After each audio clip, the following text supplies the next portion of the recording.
Welcome to American Aftermath. Tonight, we'll trace the entire story of the Vietnam War.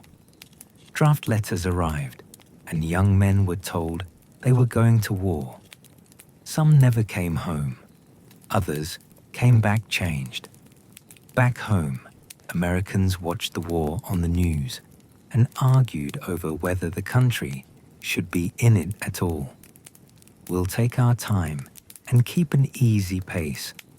We'll stay close to the people who lived through it and to the quiet ways this war still shows up in American life today.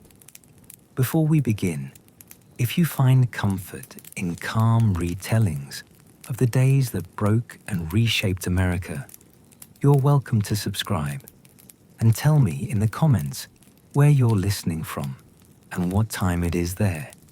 Now, dim the lights, settle back, and let the rest of the day drift while we ease into tonight's story. In the decades before the Vietnam War, Vietnam moved through foreign rule, fragile revolutions, and the first hard lines of the Cold War.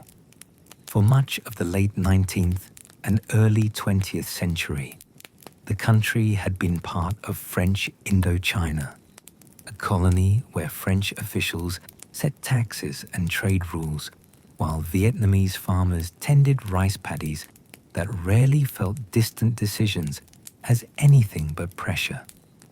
In cities like Hanoi and Saigon, French schools, cafes, and broad boulevards stood beside crowded markets, wooden houses, and temples, a daily reminder that foreign power shaped streets, jobs, and the language of law. Many Vietnamese children learned French words in school while hearing older relatives speak of lost autonomy and the hope that one day the land might again answer to its own leaders. This quiet tension between daily survival and distant authority sat under nearly every harvest, market day, and family story. At the start of the 20th century, Vietnamese nationalists watched other nations push out European empires and wondered how long French rule could last. One young man, later known as Ho Chi Minh, left the country as a cook and worker on ships, drifting through ports from France to the United States while reading about revolution and self-determination in cramped rooms and noisy cafes. In cramped print shops and political meetings abroad, anti-colonial ideas from Africa, Asia, and Europe mixed with Marxist thought, and Vietnamese exiles carried those arguments home as leaflets slipped into markets and gatherings.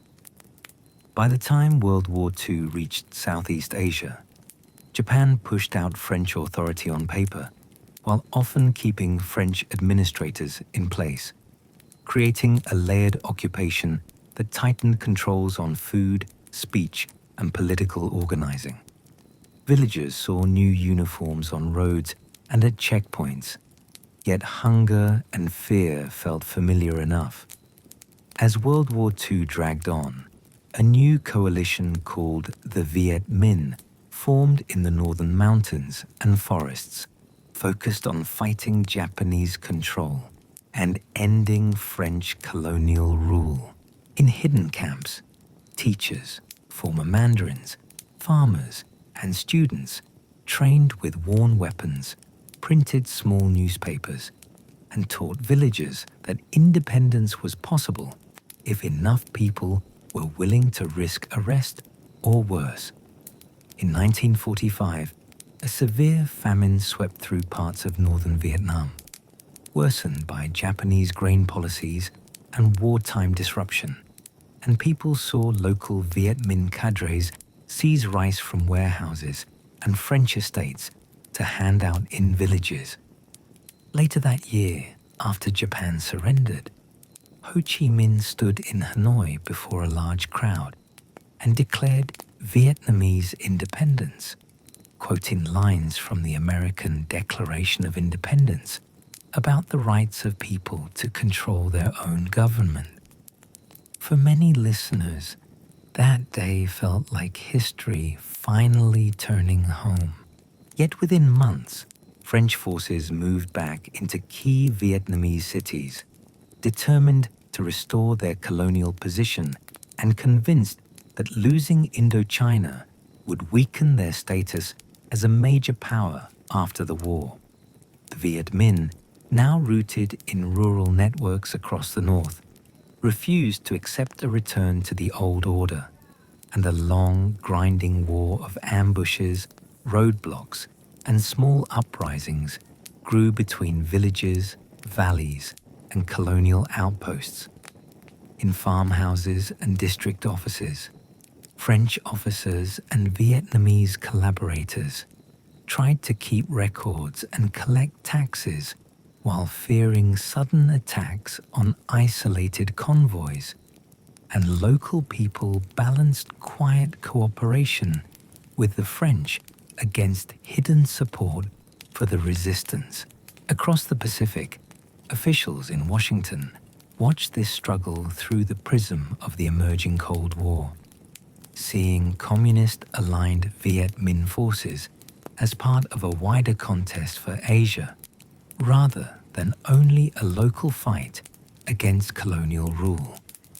By the early 1950s, the costs of holding Indochina weighed heavily on France, and the climactic battle at Dien Bien Phu in 1954 saw Vietnamese forces surround a major French fortress and force its surrender. News of the defeat moved quickly through Vietnamese towns and villages, often by word of mouth before official broadcasts, and many people who had never seen the remote valley understood that a central pillar of foreign power in their country had fallen.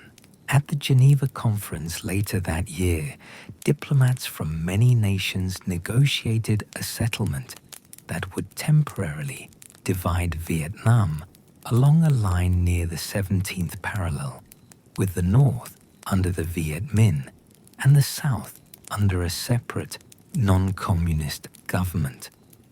The agreements called for elections within a few years, but mistrust shaped how leaders in Hanoi, Saigon, Washington, and other capitals read every clause and every silence in the documents carefully. In the years leading toward the Vietnam War, the new line across Vietnam was meant to be temporary, yet it quickly hardened into a political border backed by rival armies and foreign sponsors. In the north, the Democratic Republic of Vietnam under Ho Chi Minh began land reforms, rebuilt state structures shattered by decades of war, and celebrated the departure of most French troops, even as shortages and political purges brought new hardship.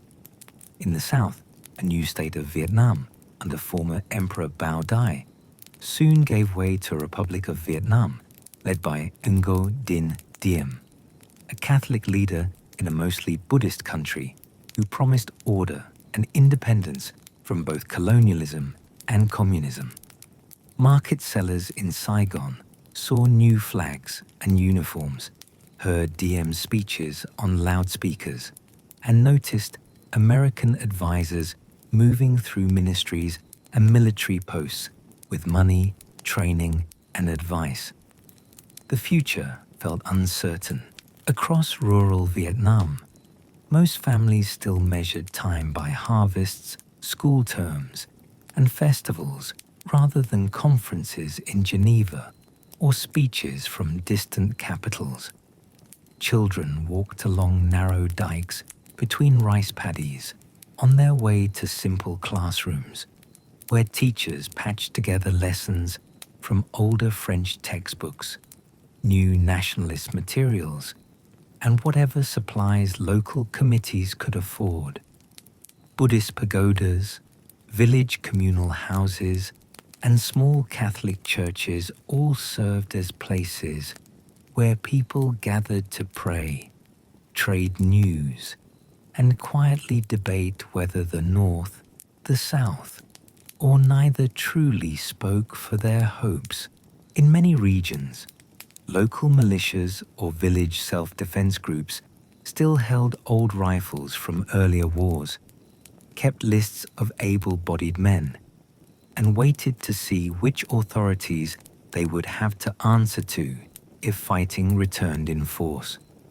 The landscape had changed flags and slogans, yet village life carried the memory of repeated struggles and occupations. Inside the United States, memories of World War II and the early battles of the Cold War shaped how officials and many citizens viewed conflicts in Asia.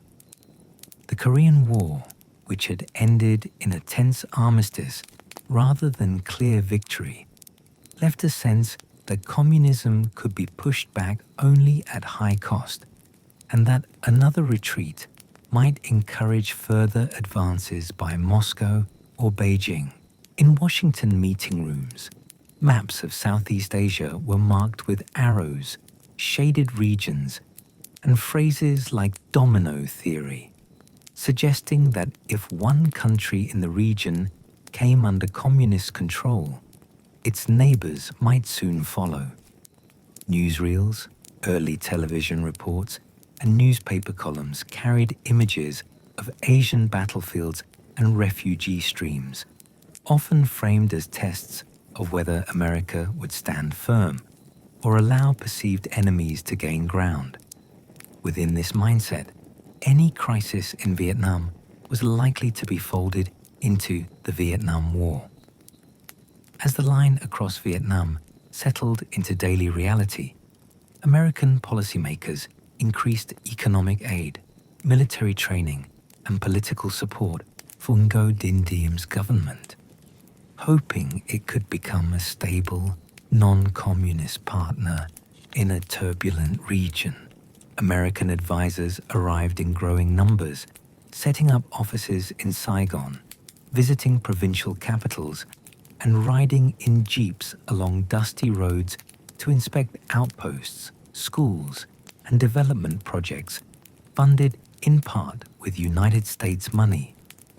Inside Diem's palace and administration, the new regime worked to dismantle rival religious and political groups, broke up some village structures that had balanced local power, and relied heavily on family members and trusted allies for key posts. Some urban Vietnamese appreciated the new jobs, scholarships, and roads that came with American assistance, while many rural families felt distant from Saigon politics and worried more about land, debt, and the risk of being caught between armed factions. Uncertainty deepened. In 1956, when nationwide elections envisioned at Geneva were supposed to occur, Diem's government refused to take part, arguing that free voting was impossible under northern conditions and that the South had not truly accepted the earlier terms.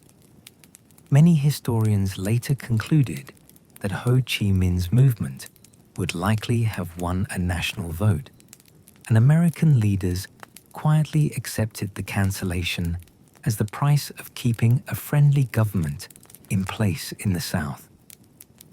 In rural areas, former Viet Minh fighters who had stayed behind in the South after Geneva were pressured to register, turn in weapons, and accept the authority of officials they had battled during the war against France.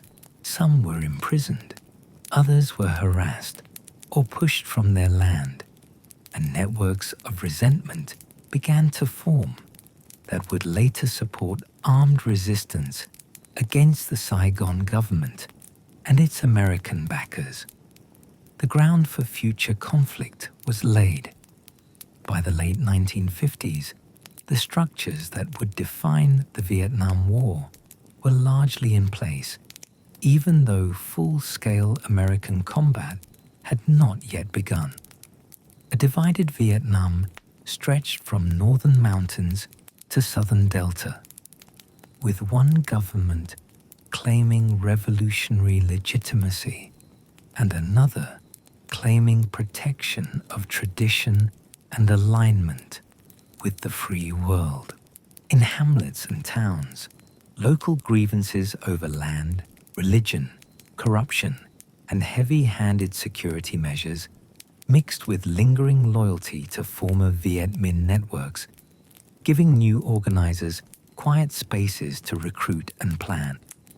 Along highways and in provincial centers, American advisors sat with Vietnamese officers over maps and reports, discussing how to track guerrilla activity, expand government presence, and win what they described as the loyalty of the rural population. Across the ocean, most American households focused on local life and prosperity, barely noticing brief reports about mounting tensions in Vietnam on their evening news. The Vietnam War began to take a more defined shape in the late 1950s and early 1960s, as the temporary line across Vietnam hardened into a lived divide between North and South. In Hanoi, portraits of revolutionary leaders hung in government offices while cadres studied party directives and tried to extend state authority into each village and factory.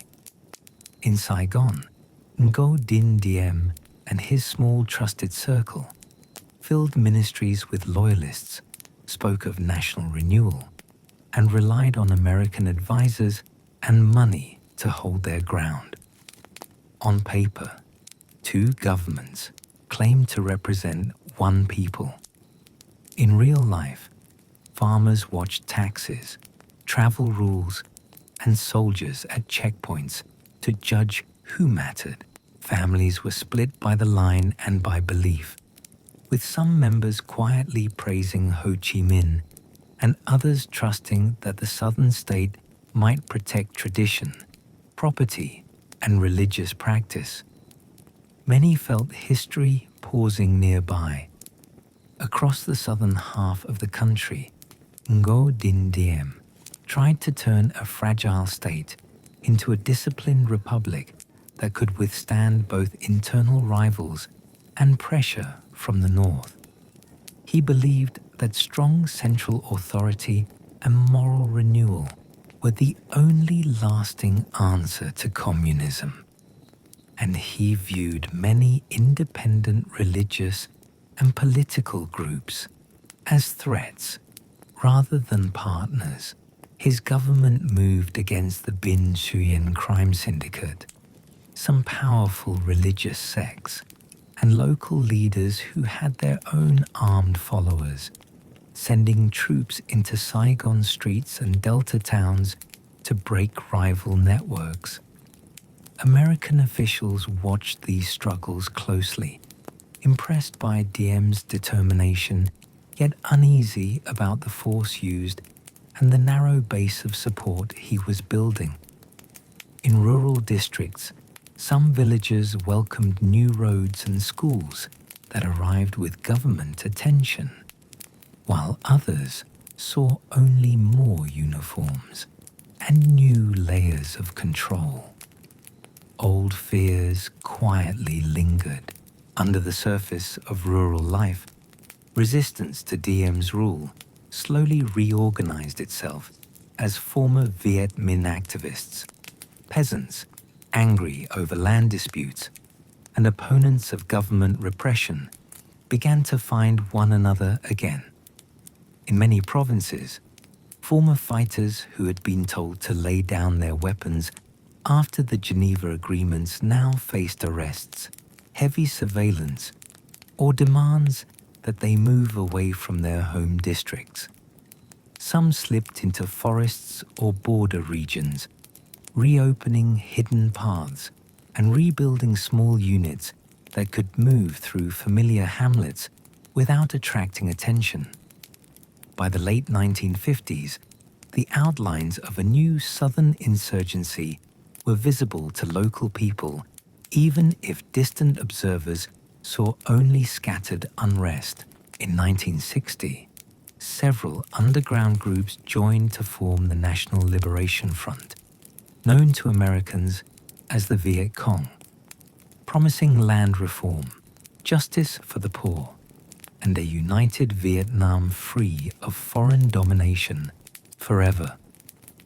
In Washington, the rise of the National Liberation Front sharpened fears that the South might crumble, drawing the Vietnam War closer to the center of American planning, even before large combat units were considered. Presidents Dwight Eisenhower and John Kennedy received briefings that framed the struggle in Vietnam as part of a global contest, where losing one allied government could encourage challenges from Moscow, Beijing, or movements they supported.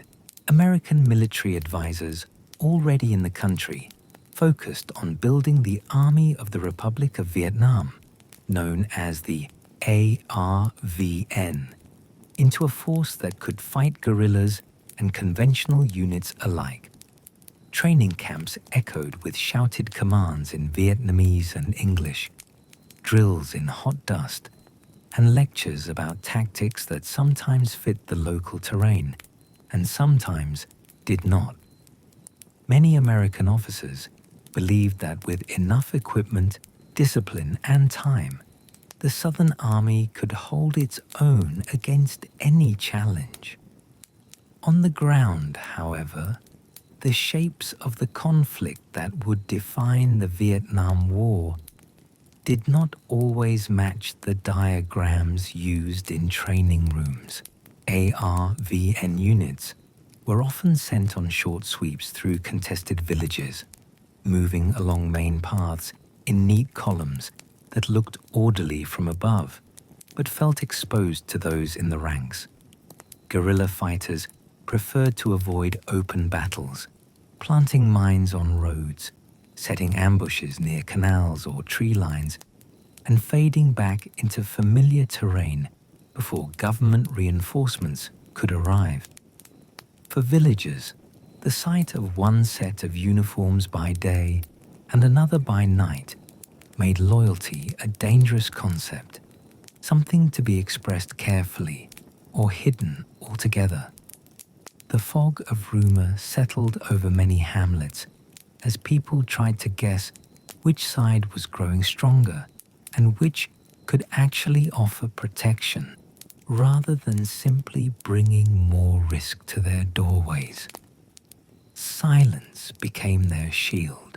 In Saigon's offices, Diem and his advisors saw the growing insurgency not only as a security issue, but as a challenge to their vision of a modern, orderly society.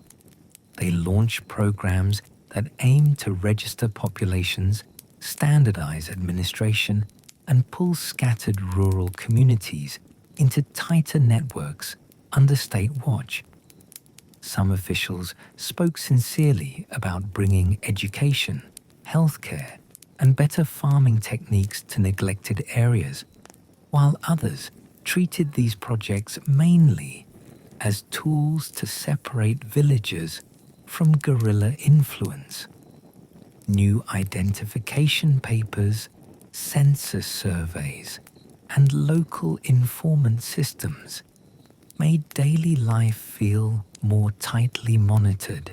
For people in the countryside, visits from government teams could mean vaccinations and new wells, or could mean interrogations and new demands for labor and taxes.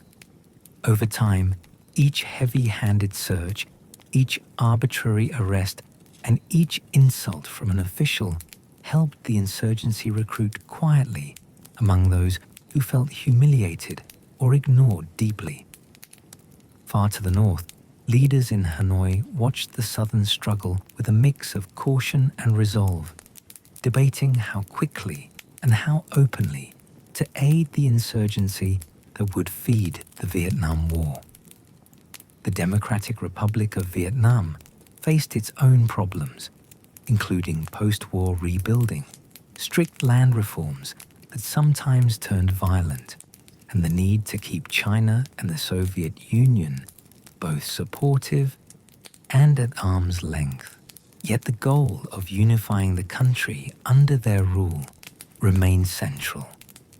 Cadres were assigned to political work in villages, explaining party policies and honoring families that had lost relatives in earlier wars, while specialized units studied how to move supplies and people into the South without drawing too much international attention. Trails through mountains and jungles were mapped, upgraded, and guarded. Step by step, a pipeline of weapons, medicine, and trained organizers took shape for the battles that lay ahead. In the United States, most citizens still knew little about Vietnam. Yet inside government halls, the Vietnam War was starting to appear as a looming test of credibility and commitment. John Kennedy's administration embraced ideas about flexible response and counterinsurgency, believing that small, skilled units and carefully targeted aid could prevent crises from erupting into large wars. Special forces teams and other advisors were sent in greater numbers, teaching South Vietnamese troops how to conduct patrols, gather intelligence, and live for extended periods in remote outposts. Helicopters began to play a larger role, lifting soldiers over rough terrain and quickly evacuating wounded, their rotors thudding over rice fields and rubber plantations. To many American planners, these innovations promised a clean, efficient way to help an ally without sending divisions of ground troops. The reality in villages and hamlets would prove more complicated than any briefing slides suggested to them then. In 1962, Diem's government, encouraged by American advisors, launched the Strategic Hamlet Program, a policy that tried to pull rural families into fortified villages in order to separate them from guerrilla influence. On maps in Saigon, the idea looked simple. Villagers would move into newly fenced and guarded settlements with watchtowers, communal facilities, and closer contact with state services, making it harder for insurgents to collect food, information, or recruits. On the ground, implementation often meant forced relocations, hurried construction, and corruption, as some officials siphoned off materials or exaggerated success in reports. Families who had lived for generations near ancestral graves and familiar fields found themselves ordered to new sites with untested soil and weaker spiritual ties. Many hamlets lacked protection once the attention faded, leaving residents feeling exposed to both sides. Instead of draining support from the insurgency, the program deepened anger and suspicion toward the Southern government. By the early 1960s, the political foundations of the Southern state, which was supposed to hold firm against communism, were themselves starting to crack beneath the pressures that would feed the Vietnam War. Diem relied heavily on family members, particularly his brother Ngo Dinh Nhu and Nhu's influential wife, creating a sense that decisions flowed through a small inner circle rather than broad institutions. Many Buddhists, who made up a large share of the population, felt that the Catholic-led government favored its own communities in promotions, land disputes, and local projects. Tensions grew into open crisis in 1963 when protests over religious restrictions were met with violence, and images of a Buddhist monk calmly setting himself on fire in a Saigon street reached audiences around the world. In American living rooms, the sight challenged narratives about a brave ally defending freedom. Within the Southern government, legitimacy eroded further. Late in 1963, South Vietnamese generals, encouraged by signals from American officials who had grown deeply frustrated with Diem, moved against the president and ended his rule in a violent coup.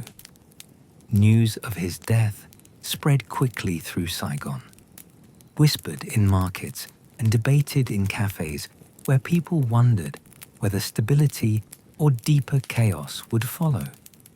For Washington, the removal of Diem was both a relief and a warning, proof that the previous strategy had failed, but also that America was now tightly entangled in the South's political fate. New leaders took office in quick succession, each promising renewed energy against the insurgency while struggling to control competing factions within the military and government. In villages, the change in rulers did little to ease fear of mines, raids, and forced recruitment. With the country divided and its southern partner unstable, American decision-makers stood on the edge of greater commitments. In the mid-1960s, the Vietnam War in Vietnam and in Washington was defined less by quiet advising and more by open American combat. After the coup against Ngo Dinh Diem, the Southern government moved through a rapid series of leaders, each promising control, but struggling to unite a country already scarred by years of unrest. In village squares, new portraits went up on office walls, and new slogans appeared on public boards. Yet farmers noticed that the same worries remained at the edge of their fields. Guerrilla attacks continued on roads and outposts, and night meetings still took place in hidden corners of hamlets, despite daytime patrols. In the cities, students, shopkeepers, and clerks watched the news from Saigon with unease, wondering if any leader could stand for long. Across the ocean, American officials saw instability rather than progress in every new change. They felt time running short. In late 1963 and early 1964, President Lyndon Johnson inherited both the promise and the burden of deeper American involvement as the Vietnam War edged into his daily briefings. He had taken office after John Kennedy's assassination and faced domestic priorities that he hoped would reshape American life through civil rights laws and social programs. Yet reports from Saigon painted a picture of a faltering ally, with leaders who argued among themselves while guerrilla forces gained strength in the countryside. Johnson worried that a collapse in South Vietnam would be seen as a sign of American weakness by rivals in Moscow and Beijing. In meetings, he listened to advisors who warned of dominoes falling across Asia if Saigon fell. He chose to increase aid, send more advisors, and approve broader planning for possible future action, even while publicly insisting that no large-scale war lay ahead. The choice felt irreversible. In August 1964, the Vietnam War moved closer to full American engagement, When reports arrived of clashes between North Vietnamese patrol boats and United States destroyers in the Gulf of Tonkin, the first incident involved actual attacks on the ship Maddox during a tense patrol near the coast. A second reported incident, still debated later, was described in stormy seas and confused radar screens, but treated in Washington as another deliberate strike. Johnson addressed the nation on television, stating that American forces had been attacked on the high seas and that the United States would respond. Congress swiftly passed the Gulf of Tonkin Resolution, giving the president broad authority to take all necessary measures to protect American troops and allies in Southeast Asia. Many lawmakers saw it as a limited step. In living rooms, most viewers accepted the story, unaware of how open-ended the mandate truly was. Doubts lingered. With the Tonkin Authority in hand, the Vietnam War soon expanded into the skies as Johnson approved sustained bombing of North Vietnam under the name Rolling Thunder. The campaign began in early 1965, aimed at pressuring Hanoi to stop support for the Southern insurgency and to show American resolve. From air bases in Thailand and South Vietnam, long lines of planes lifted off in humid air, carrying bombs toward bridges, roads, and storage sites marked on maps. In towns and villages beneath the flight paths, sirens and hurried shouts sent people into trenches and shelters dug beside homes, schools, and factories. Anti-aircraft guns fired upward from fields and hillsides, leaving thin smoke and scattered shell casings around gun pits. Damage to transportation and industry was real. But northern leaders dispersed supplies, shifted routes, and relied on sheer determination to keep men and material moving southward at night. People adapted. As bombing increased, the Vietnam War on the ground also changed when United States Marines landed at Da Nang in March 1965 to protect air bases and soon took on wider roles. What began as security for runways and fuel depots gradually expanded into patrols beyond the wire, as commanders argued that static defense invited attack. New units arrived in the months that followed, including army brigades that set up large base camps near key cities and along important highways.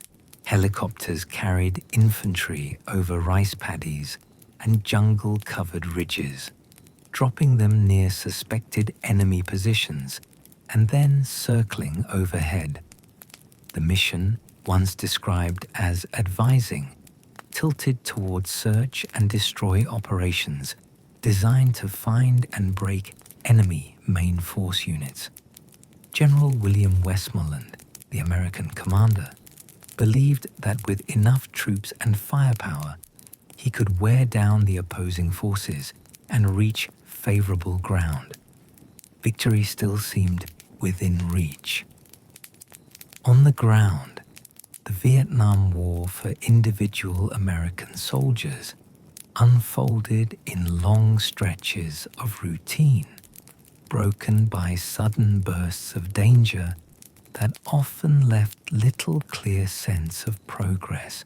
At bases, they slept in barracks or tents, swept red dust from floors, cleaned weapons, and lined up in mess halls where the food tasted familiar, even as the air smelled of jet fuel and damp earth.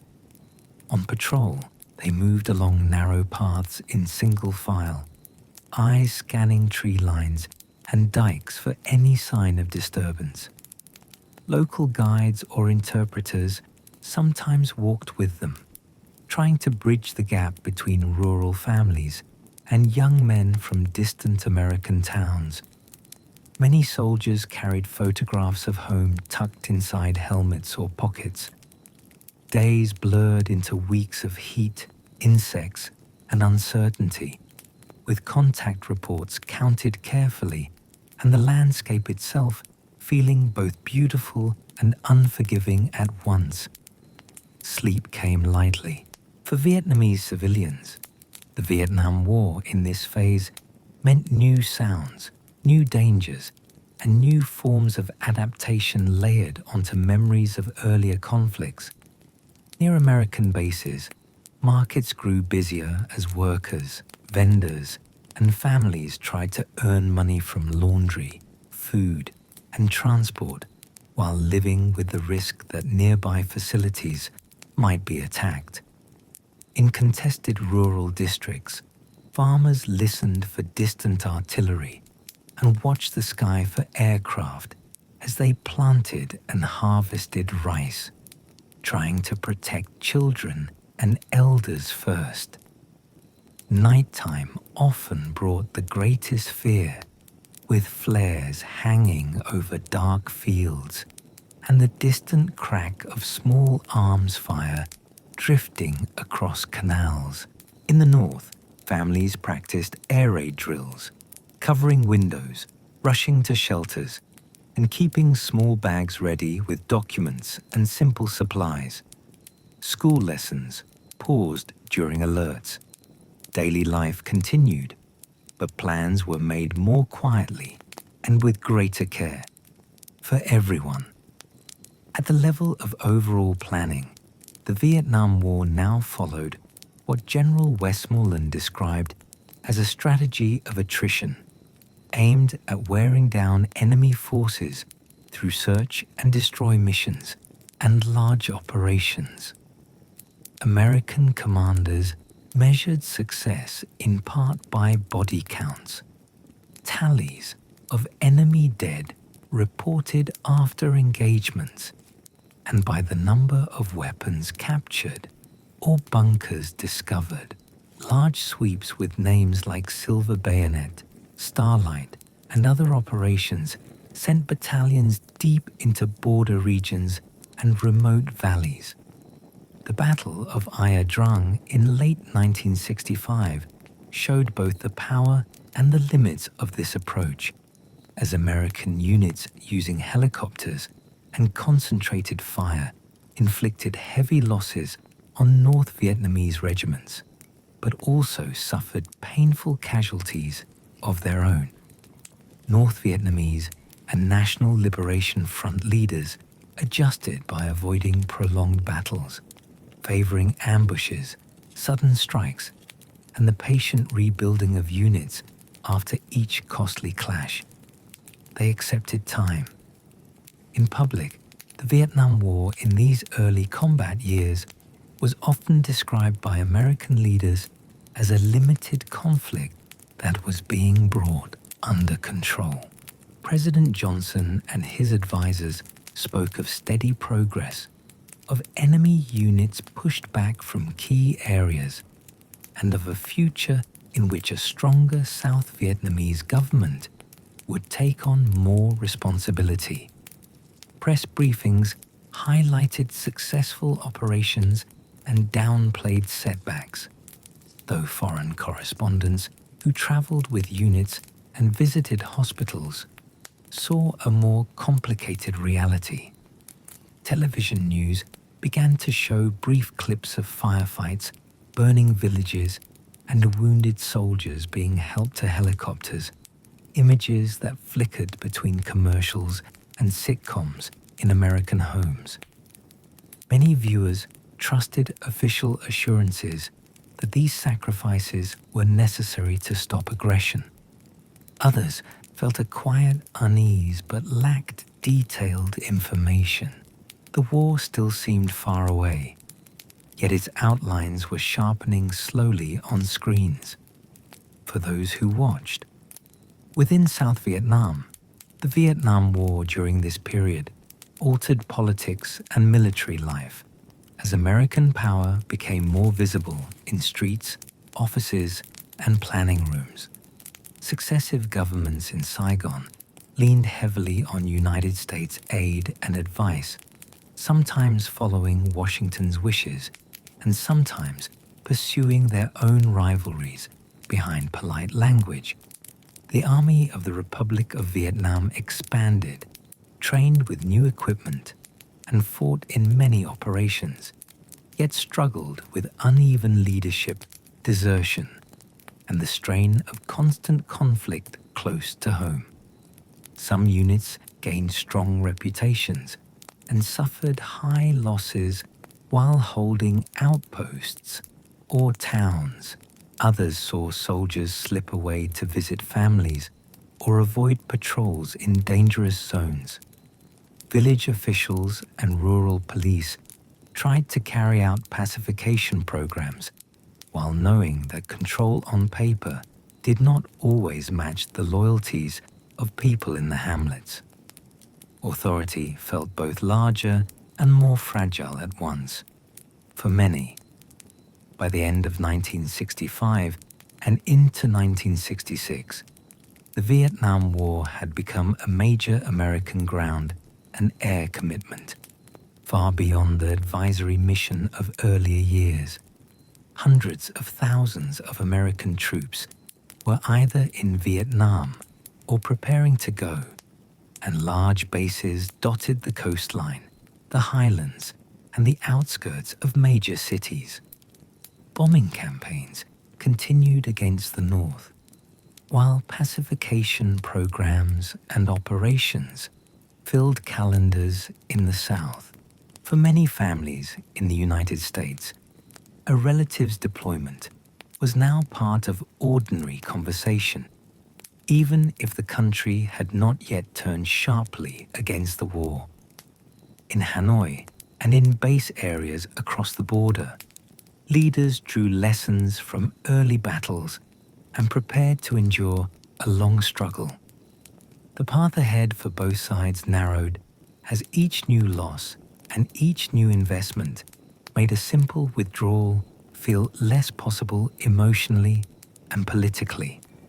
On either side, the Vietnam War in the late 1960s was lived day by day by people who spent their waking hours on bases, in jungles, and in villages scattered along rivers and roads. For American troops, the war was a rotation of patrols, guard duty, briefings, and letters home, punctuated by moments of sudden contact that could change a life in seconds. For Vietnamese families, it was a constant calculation about when to travel, where to sleep, and how to appear neutral when armed men from different sides passed through. From the highlands to the delta, the land shaped choices as surely as orders did, with heat, rain, and thick vegetation setting the tempo of each long day.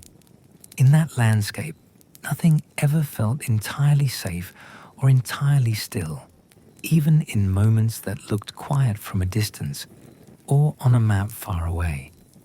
For many people, normal life never returned. On large American bases during the Vietnam War, life followed a pattern that felt both orderly and fragile. Truck engines rumbled before dawn, carrying supplies along roads lined with sandbags and wire, while cooks prepared breakfast in hot kitchens. Helicopters rose from landing pads in steady waves, lifting troops toward nearby operations and returning with exhausted soldiers or the wounded who needed immediate care. Between missions, young men wrote letters, listened to music on small radios, cleaned their weapons, and tried to joke away the feeling that danger could still reach inside the perimeter. At night, flares sometimes floated over the base, turning shadows sharp and making every movement seem suspect, until dawn lightened the sky and routine began again. Guard towers stood like wooden frames against the horizon, with tired eyes behind binoculars, scanning distant tree lines and farm paths for any sign that the war was moving closer. Smaller fire bases during the Vietnam War were little islands of earthworks and timber on hilltops or near villages, surrounded by trenches and barriers. Artillery crews slept near their guns, ready to receive coordinates over radios at any hour, then swung heavy barrels toward faraway targets. The noise shook sand from bags and sent dust floating through bunkers where men covered their ears and waited for the salvo to end. In some posts, American and South Vietnamese soldiers shared space, trading stories through interpreters or gestures while drinking instant coffee or tea.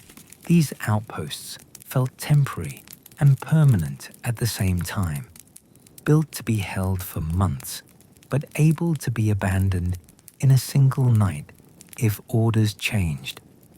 Around them, local farmers continued to tend their fields, glancing up at the guns and the foreign flags fluttering above sandbags whenever shells roared outward toward valleys they knew by heart. Out in the field, patrols during the Vietnam War often meant moving slowly through dense vegetation where visibility shrunk to a few yards. Humidity clung to uniforms until they felt constantly damp, and leeches attached silently to boots and ankles as troops crossed streams or rice paddies. Each step demanded careful attention because a loose root or a patch of mud could throw someone off balance just when they needed to be steady. The forest was filled with sounds that were sometimes natural and sometimes not, from insects and birds to distant engines or a short burst of gunfire. Men learned to distinguish one kind of silence from another and to read the faces of local guides for signs that something ahead felt wrong.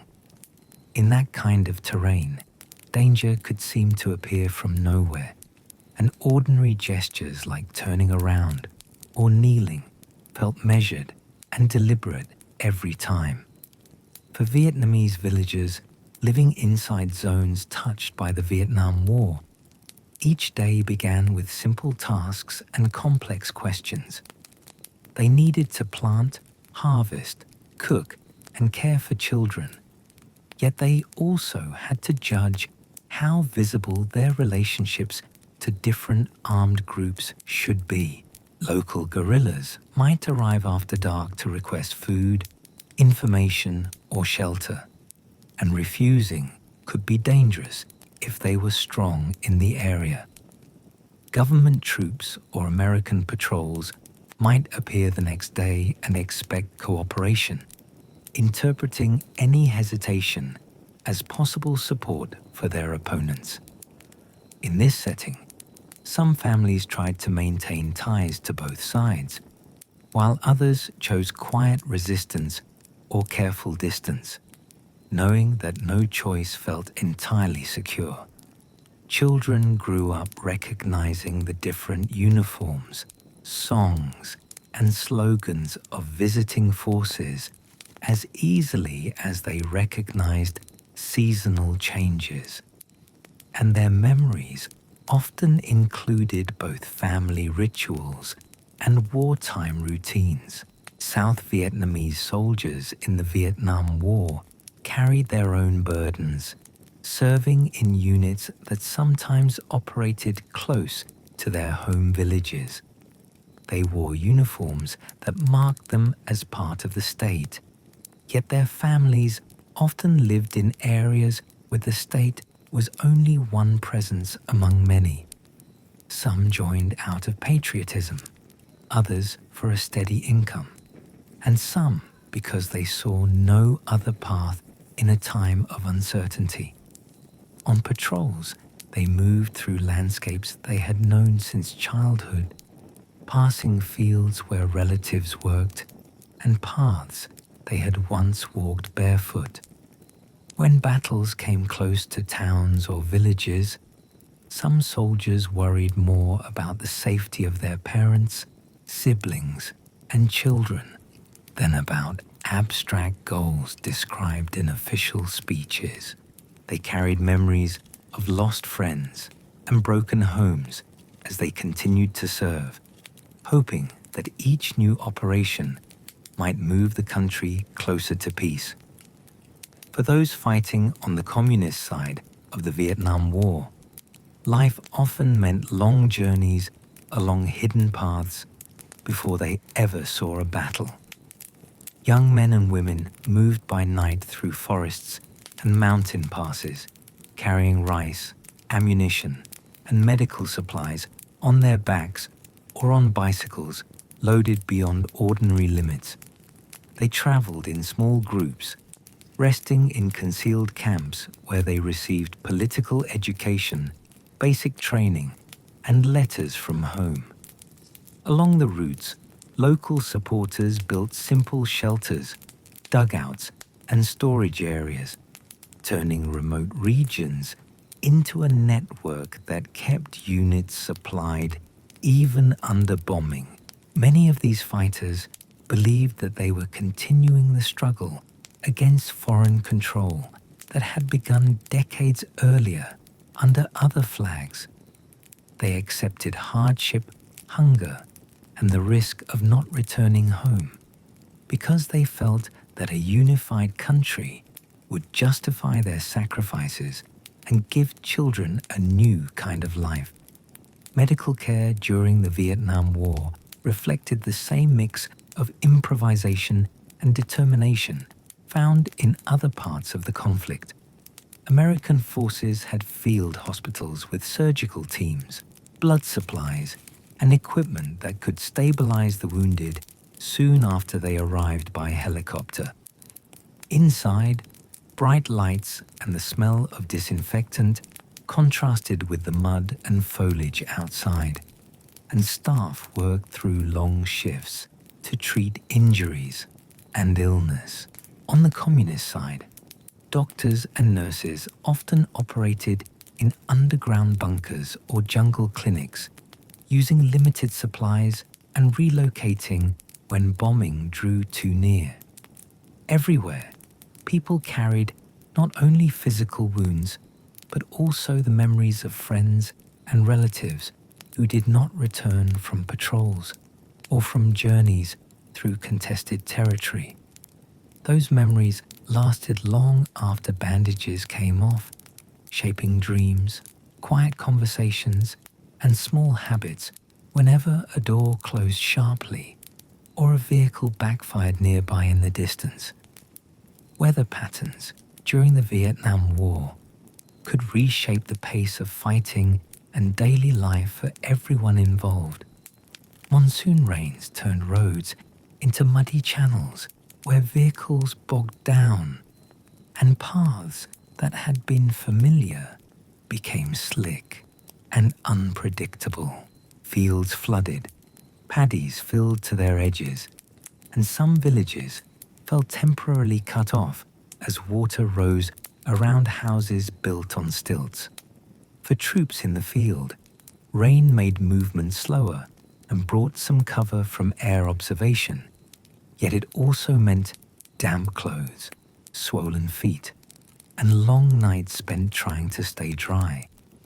In moments like these, fighting sometimes paused or shifted, and people on both sides noticed that the natural world retained its own rhythms despite the human conflict. The smell of wet earth, the sound of rain on metal roofs, and the sight of clouds settling over mountains became part of the background music of the war itself.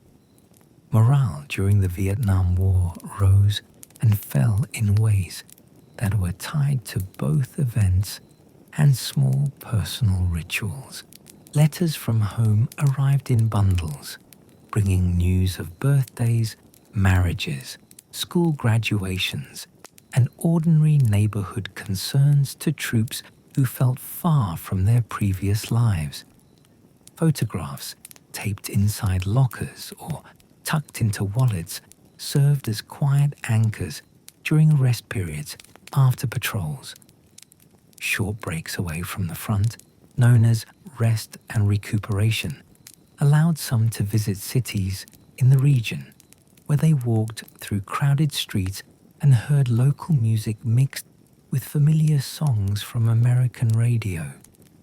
For many, these glimpses of civilian life made the return to bases and operations feel both necessary and heavier than before.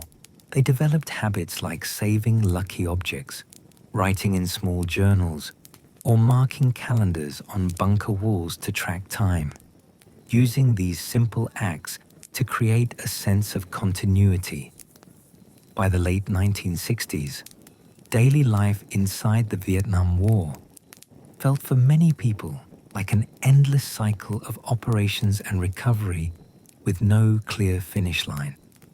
American strategy still focused on wearing down enemy forces, and villagers still found themselves caught between patrols, checkpoints, and guerrilla visits. Areas labeled as highly contested were sometimes subject to heavy firepower, which could destroy houses and fields and leave families searching for new places to live. Other districts experienced long, quiet stretches that nonetheless carried tension, because everyone knew that news from elsewhere could signal a sudden change. Through it all, people on every side waited for signs that the balance might shift, even as they kept shouldering their immediate duties. In cities and larger towns, rumors of major offensives and possible talks spread across markets and cafes, suggesting that the struggle might soon press directly into urban streets for many.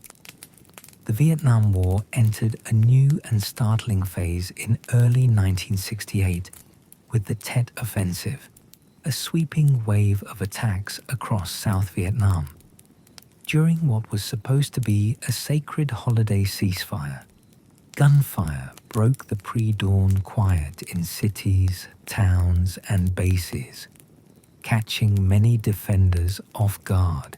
In the months before Tet, commanders on the Allied side believed that enemy forces had been worn down and pushed away from key population centers.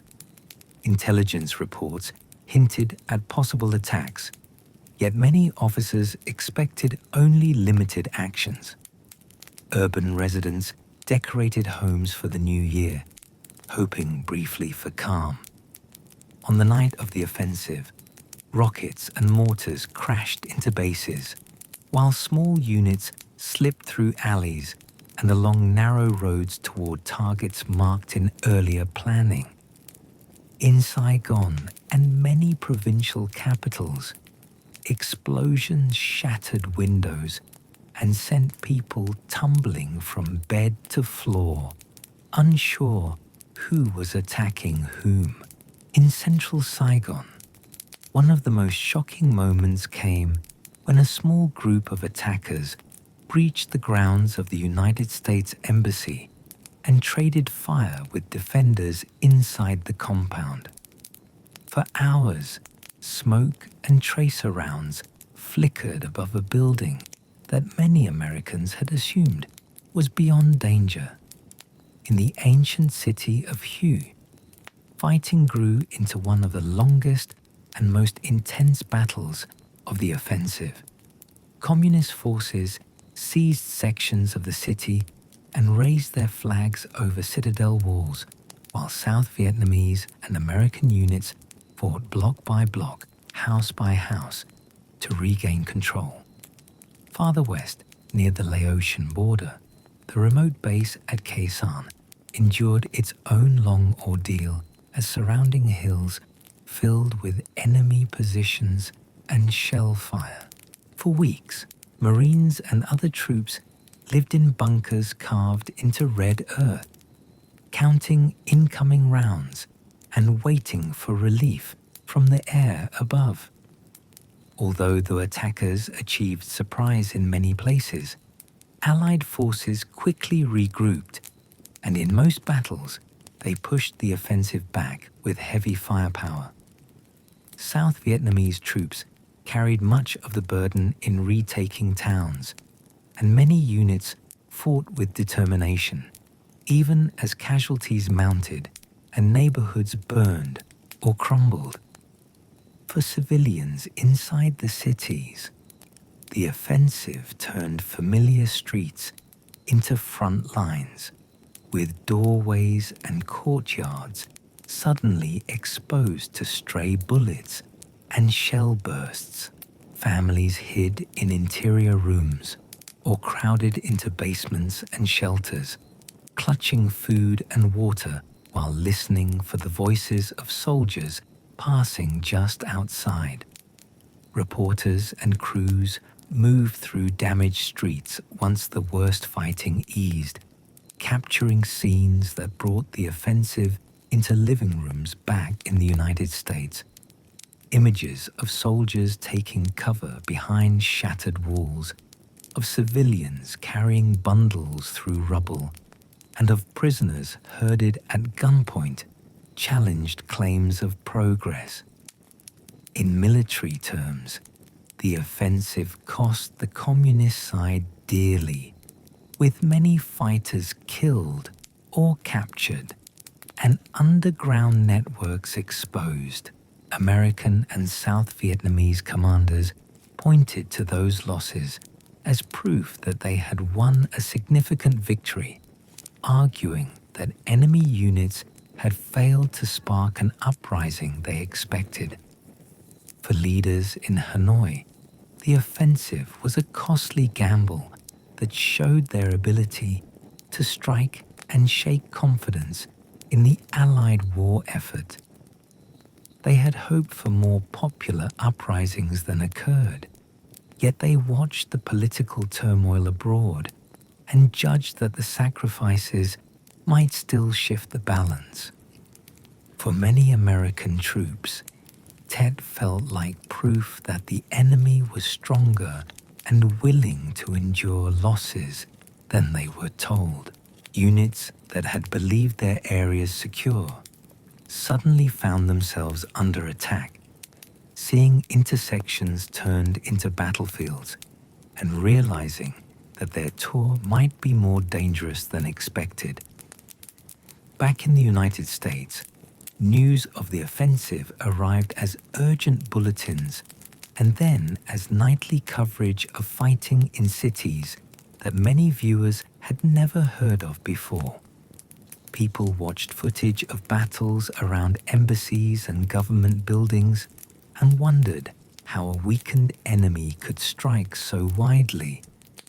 Families who had followed optimistic statements about the war now faced a flood of headlines that spoke of mounting casualties and an enemy that seemed far from defeated. In 1968, American losses reached their highest level, and communities across the country held funerals as folded flags were placed into hands. Inside the Johnson administration, Tet forced a re-evaluation of assumptions that had guided decisions for years. Military leaders requested more troops to regain momentum as details of their proposals grew more urgent. Meetings stretched late into the night as maps and casualty figures covered tables. Outside government circles, influential commentators also began to shift their tone. In a discussed broadcast after visiting Vietnam, anchor Walter Cronkite told viewers that the war appeared mired in stalemate and that negotiations would likely be needed. Words that carried weight with many Americans who trusted his presence at home. As pressure mounted, President Johnson announced a halt to the bombing of North Vietnam and signaled an interest in talks, even while fighting continued. On the last night of March, he addressed the nation and ended his speech with a sentence, saying he would not seek another term in office. Across the country, protests against the war grew more frequent during 1968, bringing together students, clergy, veterans, and parents who felt that the costs of continuing had become unbearable. Marchers carried signs, chanted along avenues, and gathered on campuses, facing police lines or counter-demonstrators who accused them of disloyalty. The draft brought the war into households as young men received notices that they had been selected for service and gathered at boards to undergo examinations. Some accepted their fate, others sought deferments, and others refused induction, believing that their conscience would not allow participation in a conflict they opposed. In April, the assassination of Martin Luther King Jr. shook communities strained by poverty, racism, and the burden of war. King had spoken out against the conflict in the year before his death, and many who mourned him saw the war as part of a pattern of violence and injustice. That year, Senator Robert Kennedy entered the presidential race, arguing for an end to the war and for attention to inequality at home. His campaign drew crowds and raised hopes among critics of the conflict, yet his assassination in June added another wound to a nation already heavy with grief. By late summer, tensions over the war and over domestic unrest converged dramatically at the Democratic National Convention in Chicago. Outside the halls, police and demonstrators clashed before public cameras as officers swung batons and clouds of gas drifted through streets, while inside delegates struggled to present a fragile unity. In the election, Richard Nixon campaigned on promises of law and order at home and a plan to achieve peace with honor abroad. Many voters drawn by fatigue with protest and unrest supported his call for stability, as details of his approach to ending the conflict remained unclear to public. Inside South Vietnam, Tet left scars on politics and everyday life. Many civilians blamed the government for failing to anticipate the scale of the attacks or to protect neighborhoods, while leaders insisted that their forces had prevailed.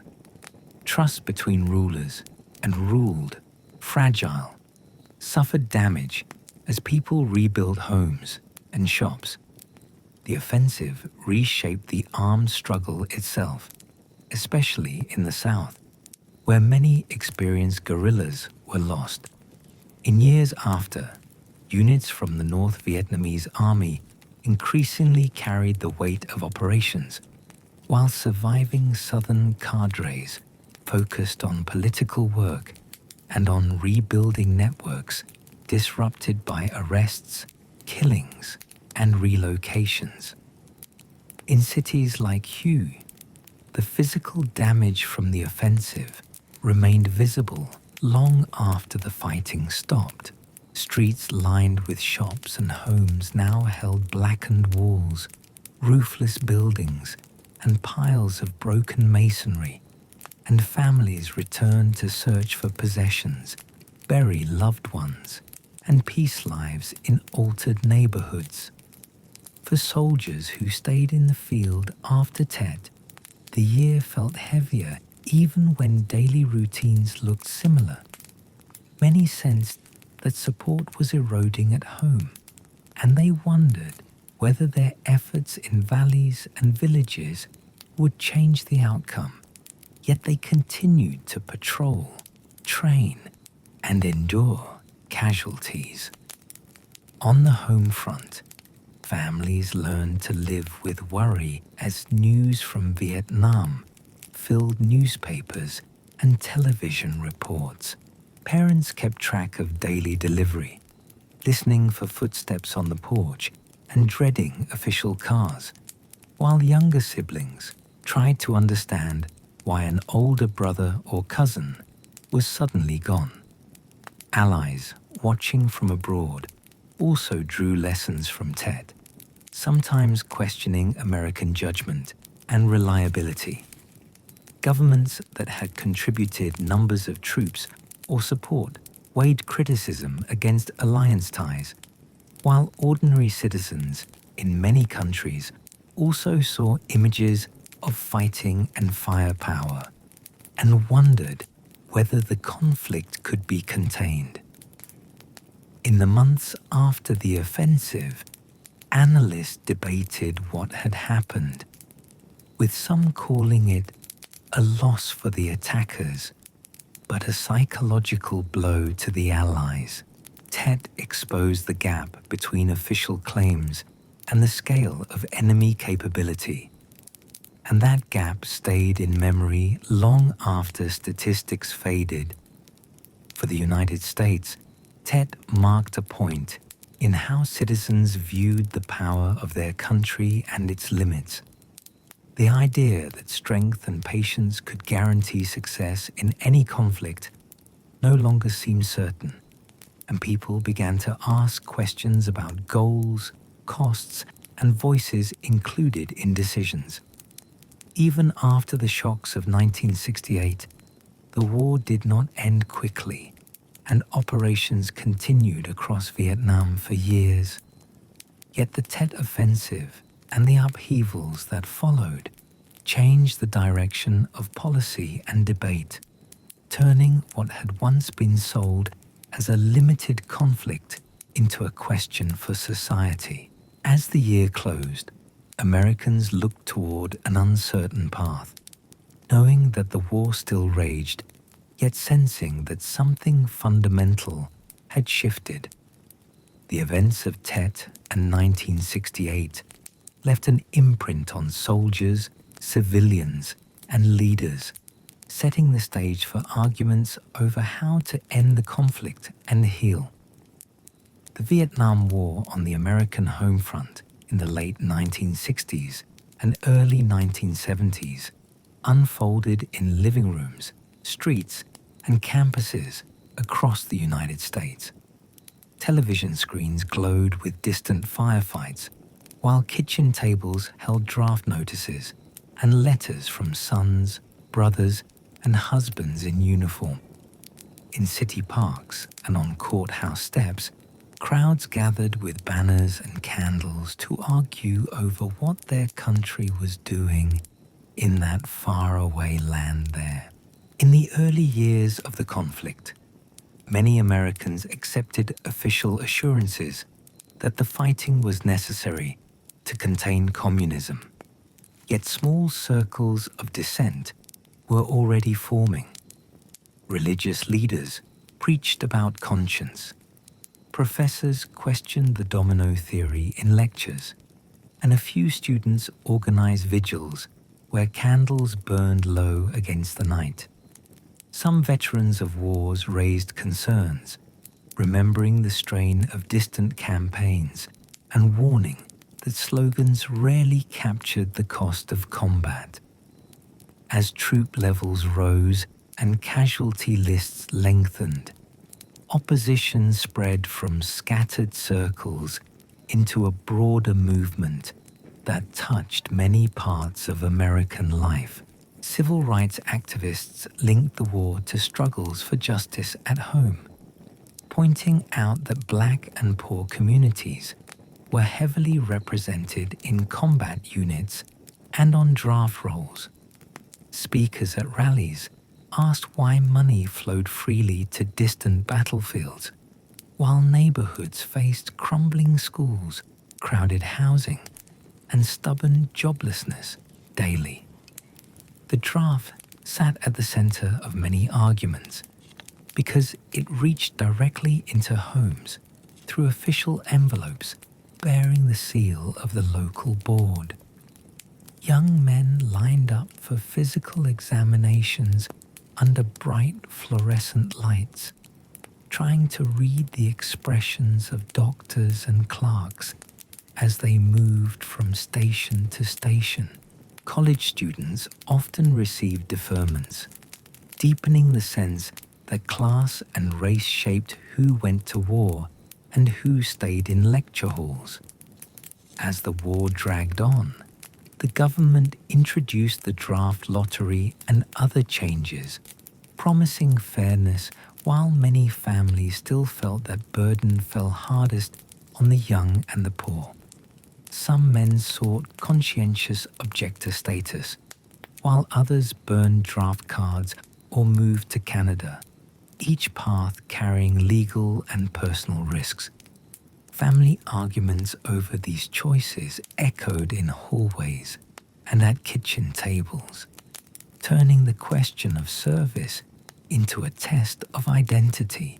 On college campuses, opposition often took the form of teach-ins, where professors and students filled lecture halls late into the night to discuss the war, its history, and its possible endings.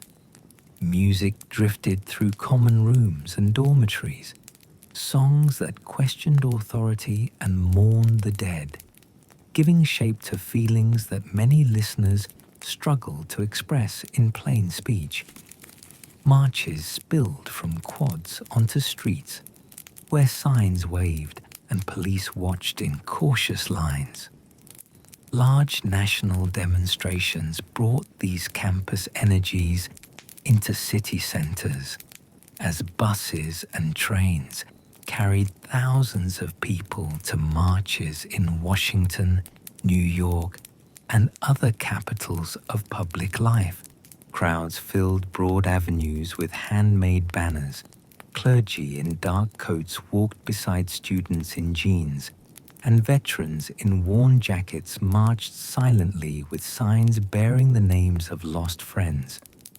Police framed the routes while helicopters circled, and songs carried a sense of unity. Not all Americans opposed the conflict, and the war at home was marked by deep divides between those who marched and those who felt the demonstrations endangered troops in the field. Some families hung flags in their front windows, placed blue or gold stars where neighbors could see them, and spoke proudly of sons serving far away with little complaint. Veterans groups held parades and meetings, honoring sacrifice and calling for unity behind those fighting. Television talk shows and newspaper columns reflected these splits, featuring sharp exchanges between generals, senators, clergy, and young organizers trying to explain why they marched or why they believed protest was dangerous. In family living rooms, similar debates played out at lower volume, with parents worrying that opposition might encourage enemies, while children insisted that speaking out was the only way to save lives. Families avoided the topic, fearing words they could never take back. As the conflict lengthened, a growing gap opened between official briefings and what reporters filmed and wrote, a split that many citizens began to call the credibility gap.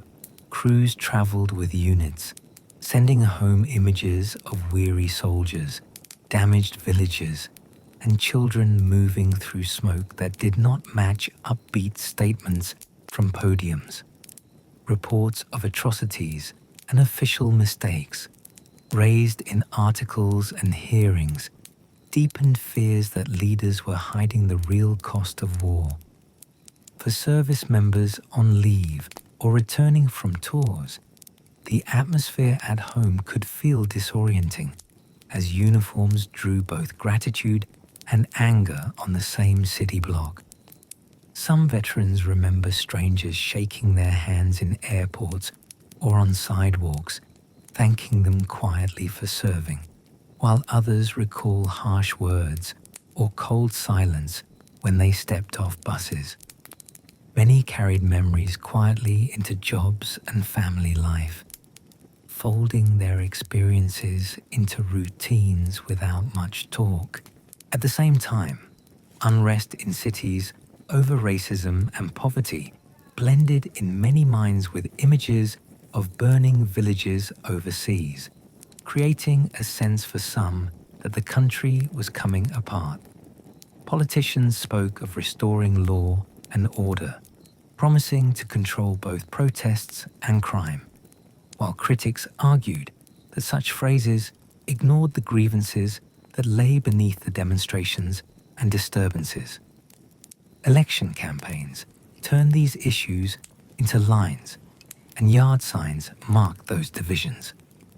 Tensions between authorities and protesters sometimes turned deadly, most famously when National Guard troops opened fire during a demonstration at Kent State University in Ohio in May 1970.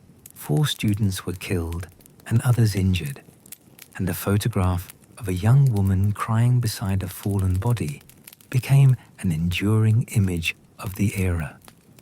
Days later, police gunfire at Jackson State killed and wounded students, convincing many that protests now carried mortal risk everywhere. For many Black Americans, opposition to the conflict was woven tightly together with demands for civil rights and economic justice, because they saw the same young men facing danger abroad and discrimination at home. Speakers at rallies read the names of fallen soldiers from inner-city neighborhoods and rural towns, then described housing conditions, school segregation, and limited job prospects in the communities those men had left behind. These tensions widened a generational gulf everywhere. Churches, synagogues, and other religious communities also wrestled with the conflict, as some clergy emphasized obedience to national leaders, while others preached that faith required resistance to what they saw as an unjust war. Pews that had once held neighbors united in quiet prayer now held members who disagreed strongly, yet still passed offering plates and shared hymns each week. A few sermons against the conflict became news, praised by some and condemned by others. Writers, filmmakers, and painters tried to capture the atmosphere of the era, sometimes setting stories directly in Southeast Asia, and sometimes using domestic scenes to explore fear, loyalty, and confusion. Some works focused on soldiers and their memories, while others centered on families waiting at home, watching news broadcasts and counting the days until a loved one returned. They did not settle arguments, yet they offered shared stories through which people explored grief and doubt. The cost of the conflict also seeped into household budgets as inflation rose and debates grew over how much money should go to weapons rather than to schools, hospitals, and housing. Workers saw wage gains eaten away at grocery counters, while city officials struggled to maintain services as federal and state priorities shifted. Arguments about taxes and spending carried casualty lists in the background, as many linked local budgets directly to the fighting overseas there. When a new administration took office promising peace with honor, many Americans listened closely, hoping that a change in leadership would ease the strain while still protecting national pride. Presidential speeches spoke to what was called the silent majority, people who did not march or shout, but who were believed to support continued resistance to communist expansion. Yet enormous peace marches still filled streets, with vigils and silence meant to urge an end to fighting. Government institutions responded to this era of protest and division in many ways, including surveillance of activists, court cases over speech, and new policies aimed at keeping order on campuses and city streets. Campus administrators created rules about demonstrations and speakers, sometimes inviting dialogue and sometimes calling police when sit-ins or building occupations lasted into the night. Court decisions clarified some rights, but many remember only tense nights under bright lights and amplified commands. By the early 1970s, many Americans felt that the nation was fighting on two fronts, one overseas and one at home in the form of marches, arguments, and grief. Some households had one member serving in Southeast Asia, another marching against the conflict, and parents torn between worry, pride, and a wish for the family simply to be safe. Even those who avoided politics sensed that trust in institutions and neighbors had been shaken as policies abroad began to shift toward withdrawing ground troops and turning more combat over to South Vietnamese forces. The debate at home narrowed into new questions about prisoners, missing soldiers, and how to end the conflict responsibly. Families of captured and unaccounted for service members organized their own campaigns, wearing simple bracelets, writing letters, and attending meetings in hopes of keeping loved ones from being forgotten. Peace groups demanded withdrawal, while others urged conditions. By the time the conflict began to wind toward negotiations and phased withdrawals, the United States at home had been reshaped by years of marching, mourning, and debating what loyalty and dissent should look like. The arguments did not fall neatly into simple labels, because many people carried both pride and doubt, anger and compassion, inside the same hearts and households. Communities then faced the quieter work of living with memories that would not fade. In 1969, the Vietnam War entered a period that leaders in Washington called Vietnamization. Even as the conflict widened into neighboring countries and unsettling truths reached the American public, Richard Nixon had taken office promising a secret plan to end the war and a way to restore calm at home. Instead of an abrupt withdrawal, he and his advisors chose a slower path that blended diplomacy, new tactics, and continued pressure on Hanoi and its allies. Vietnamization meant that South Vietnamese forces would take on more of the ground fighting, while American troops would gradually come home. On paper, the idea suggested a steady transfer of responsibility from foreign soldiers to local ones, a process that seemed to match calls for self-reliance within allied nations. US officials spoke of training, equipment, and increased support to the Army of the Republic of Vietnam so that it could hold its own. The change sounded orderly.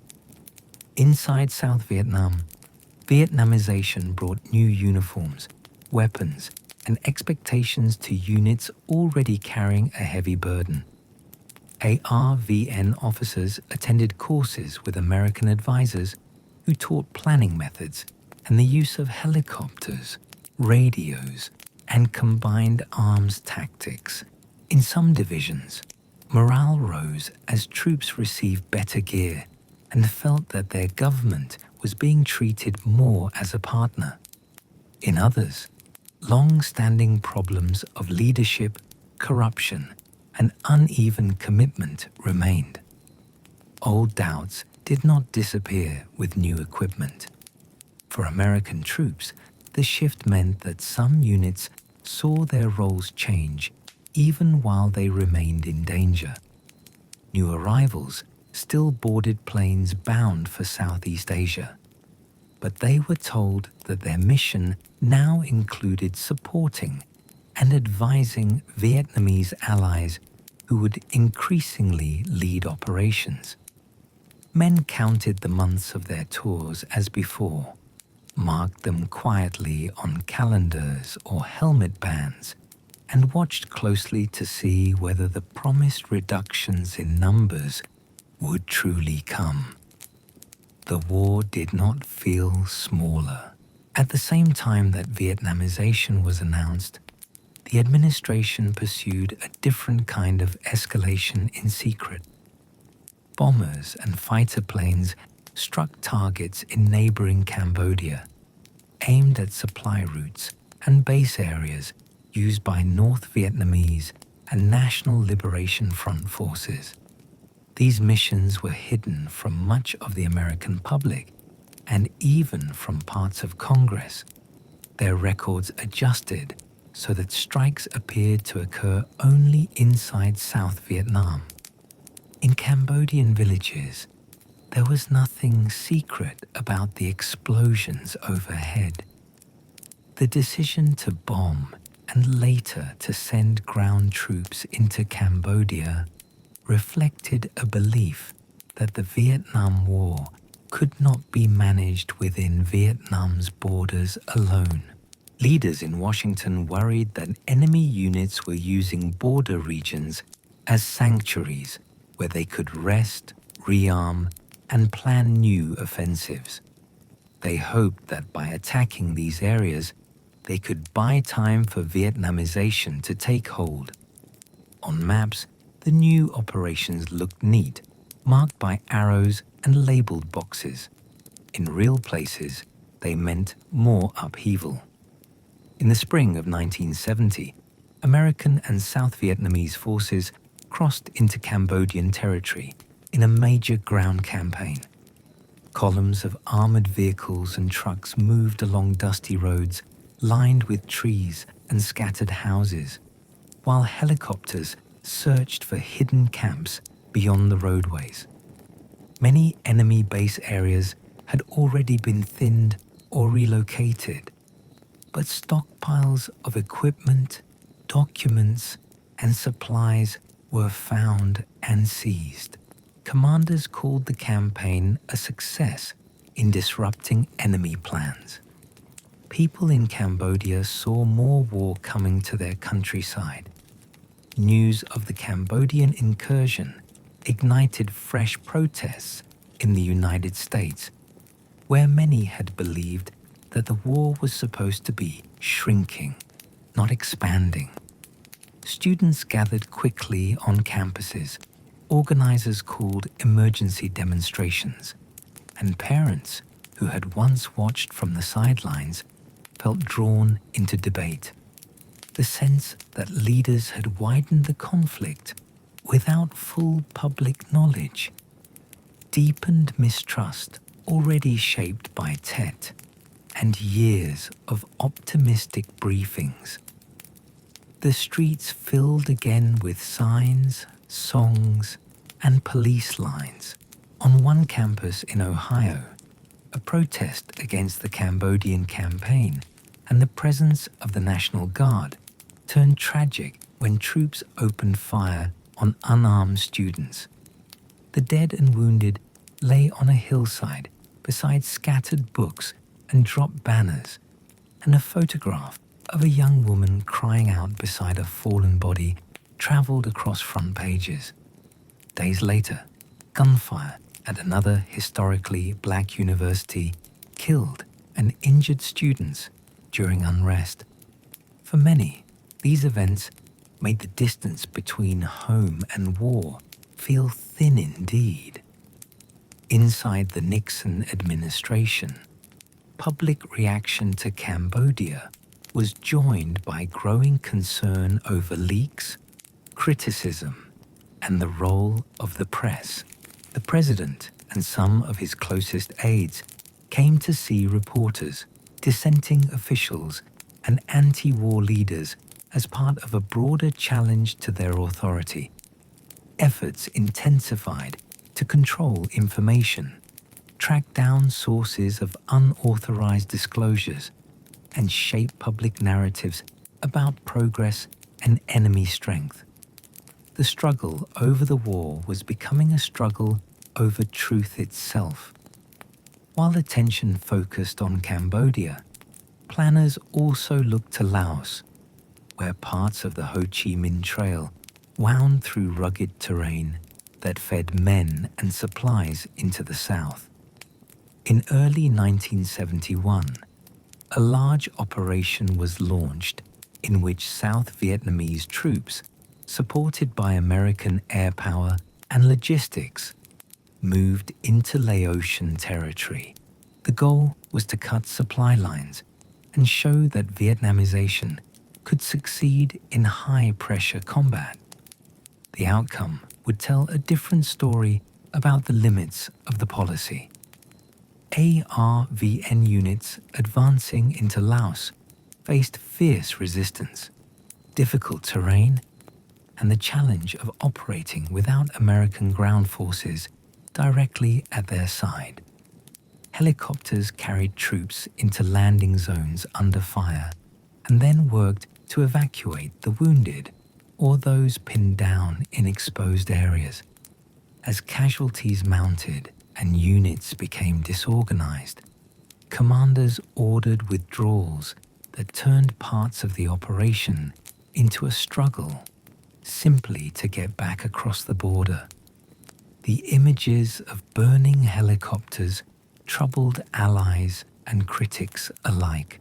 For many observers, the difficulties in Laos raised questions about whether South Vietnamese forces were truly ready to carry the Vietnam War on their own.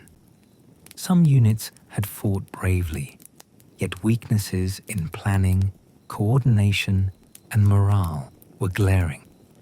In Washington, officials emphasized the bravery of the troops and the damage inflicted on enemy logistics, but doubts grew about the timeline for full withdrawal of American ground forces.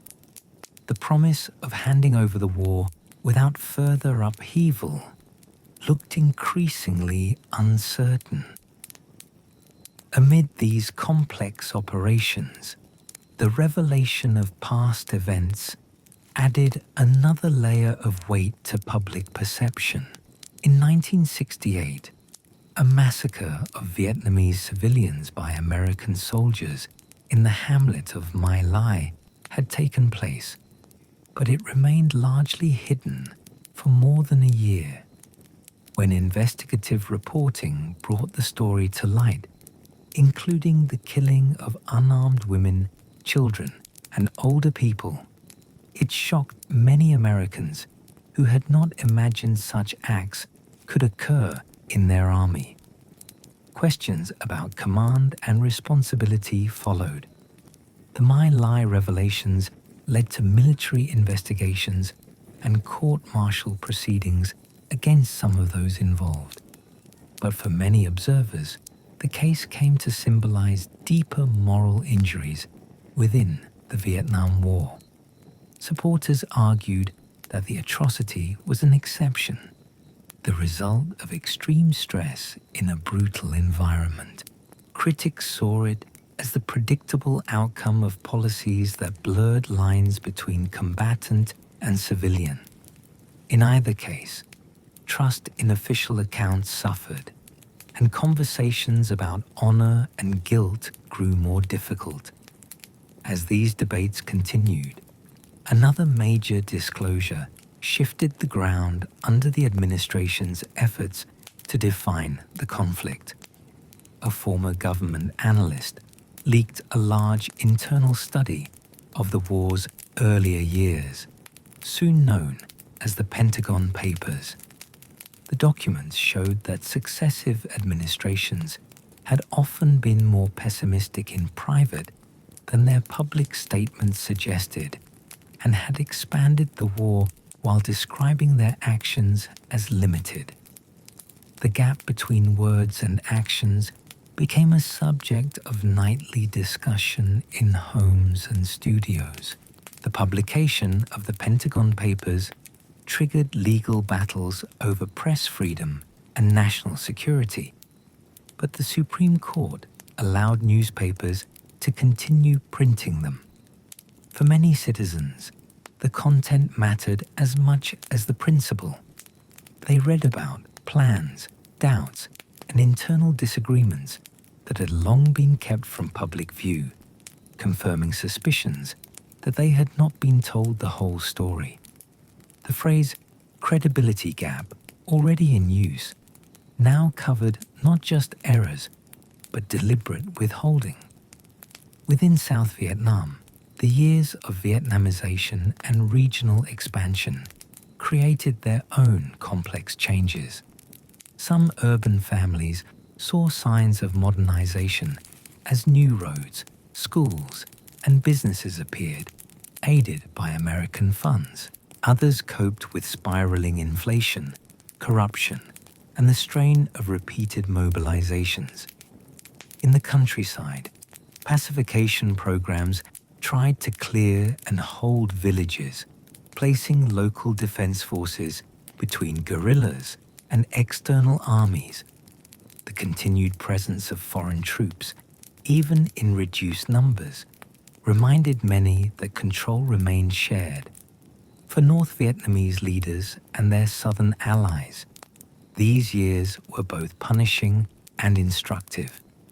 Bombing and incursions into Cambodia and Laos inflicted real losses, forcing constant adaptation in supply and command structures.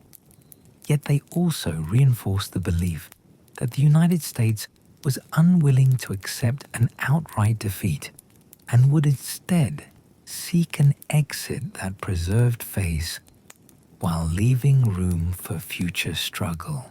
Hanoi weighed battlefield developments against signals from diplomatic back channels, watching for signs of real change.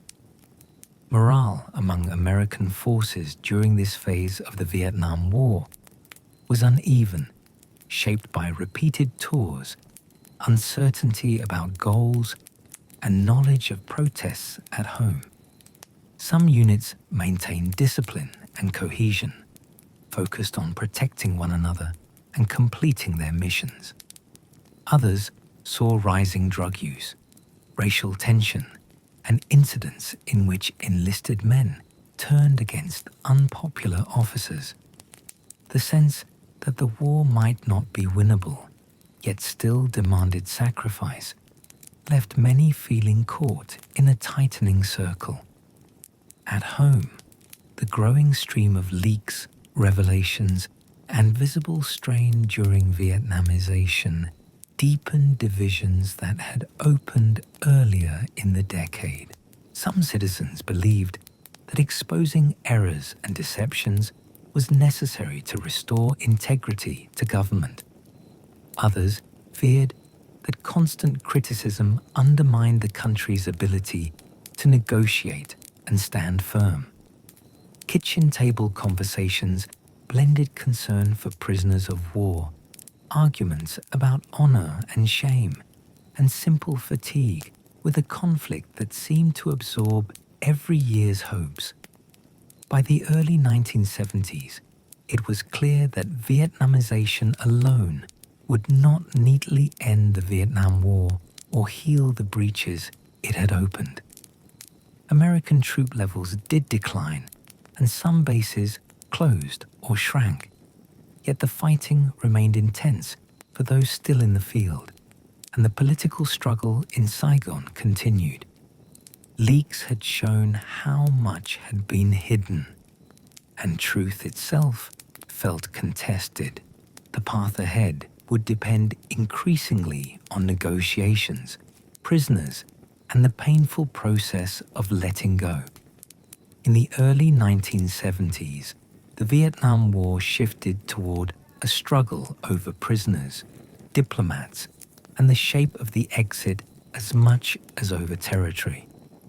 After years of mounting casualties and protests, American leaders searched for a way to leave that would not look like defeat, while Hanoi and its southern allies sought an agreement that would not erase their sacrifices.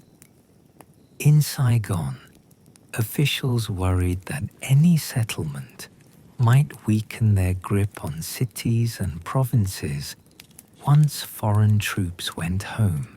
For millions of ordinary people in every camp, the question became whether they would survive long enough to see the last foreign plane lift off and the last prisoner step through a gate. Across the United States, families of prisoners and of those listed as missing felt the Vietnam War, not as a map, but as an absence at the dinner table. Wives, parents, and children studied every photograph from overseas, watched every televised briefing, and searched newspaper columns for hints that someone had seen their loved one alive. Grassroots groups formed to press for information, organizing letter-writing drives, vigils, and quiet visits to congressional offices and churches.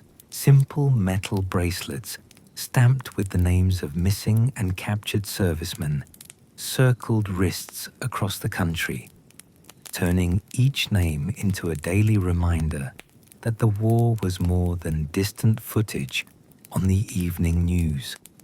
North of the 17th parallel, and in territories held by the National Liberation Front, captured Americans were moved through a network of camps that remained largely unseen by the public during the Vietnam War.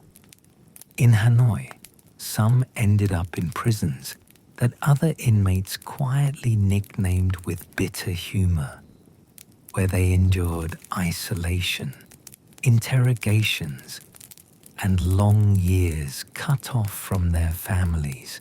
Prisoners created tap codes on cell walls, shared scraps of news through careful signals, and tried to hold on to rank, routine, and small rituals so that life did not shrink only to fear.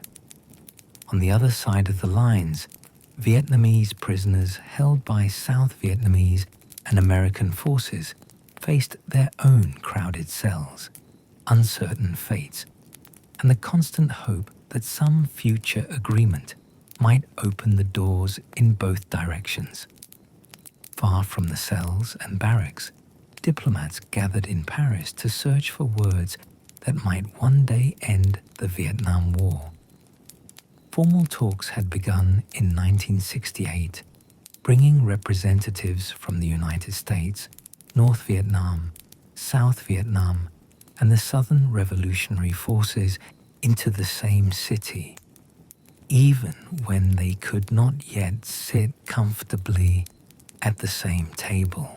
Debates over something as simple as seating and the shape of the conference table revealed how deep the political disagreements ran.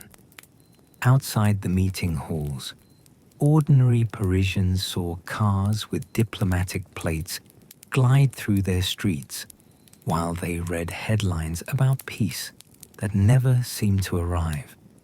Alongside those public sessions, a quieter channel developed when Henry Kissinger met secretly with Le Duc Tho and other North Vietnamese officials in borrowed apartments and discreet offices. In these meetings, both sides spoke more directly about the conditions under which American troops might leave and about the political future of South Vietnam after a settlement. The North wanted foreign soldiers out and recognition for the revolutionary forces that claimed to represent many in the South. American negotiators sought a ceasefire, return of prisoners, and time for their ally in Saigon to stand on its own without appearing abandoned. Again and again, the secret talks stalled over questions that went to the heart of the Vietnam War. Hanoi insisted that any agreement must recognize the Provisional Revolutionary Government, the political arm of the Southern insurgency, as a legitimate actor in the country's future. Saigon's President Nguyen Van Thieu feared that such recognition would open the door to a coalition government that would eventually sideline him and his supporters. American leaders walked a narrow path, promising Thieu that they would not sell him out while also looking for formulas that might satisfy Hanoi enough to let the last American divisions depart. While diplomats weighed phrases and commas, the fighting on the ground continued, and in some places, the Vietnam War grew more intense. In the spring of 1972, North Vietnamese forces launched a large conventional offensive across multiple fronts, pushing armored units and infantry toward key cities and bases in the south. The attacks overran some positions, sent refugees streaming down highways, and placed severe strain on South Vietnamese units. American air power, now the main direct U.S. contribution, struck columns, depots, and bridges in an effort to blunt the advance and prove that Vietnamization had not failed completely. In response to the offensive, Washington ordered new bombing campaigns against the North and the mining of harbors that had long received supplies. Jets flew in dense patterns over rail yards, roads, and power stations, while warships dropped mines into the approaches to Haiphong and other ports, seeking to cut off material flowing from distant allies. These operations, known under names like Linebacker, signaled that even as ground troops left, American firepower could still reach deep into the conflict. Leaders hoped that the combination of battlefield setbacks and economic pressure would bring Hanoi back to serious bargaining and narrow the remaining gaps at the table. By the autumn of 1972, marathon sessions in Paris produced a draft agreement that seemed to offer a way out of the Vietnam War. The text called for a ceasefire, the withdrawal of remaining American combat forces, the return of prisoners, and a political process in the South that would include the revolutionary side without immediately removing the existing government. Nixon's administration presented the draft as an honorable peace, but President Thieu resisted, fearing that it left enemy forces inside his borders and undermined his authority. When changes were demanded and talks stalled, the sense of imminent peace gave way once more to air raid sirens and new sorties over northern cities. In December, heavy bombing returned to Hanoi and Haiphong in a concentrated campaign that became known as the Christmas bombings. Night after night, long lines of B-52 aircraft and smaller planes headed toward targets as air defenses fired back, filling the sky with flashes and fragments. Residents crowded into shelters, stairwells, and hastily reinforced basements, listening to the thud of explosions and the distant fall of buildings they could not yet see. The campaign destroyed infrastructure and took lives, but when it ended, both sides moved back to the talks, each claiming that the other had been pressured into compromise. In January 1973, representatives of the United States, North Vietnam, South Vietnam, and the Provisional Revolutionary Government finally signed the Paris Peace Accords, a document that formally set the stage for American withdrawal from the Vietnam War. The agreement called for a ceasefire in place, the removal of remaining U.S. combat units, the exchange of prisoners, and a promise that the people of South Vietnam would decide their political future through negotiations. It left North Vietnamese troops in many of the positions they already held, something that pleased Hanoi and deeply troubled Saigon. On paper, the war for America was drawing toward a close, even as the struggle for Vietnam itself continued beneath the ink. Within weeks, aircraft carried the first groups of American prisoners out of Hanoi in a carefully observed process sometimes called Operation Homecoming.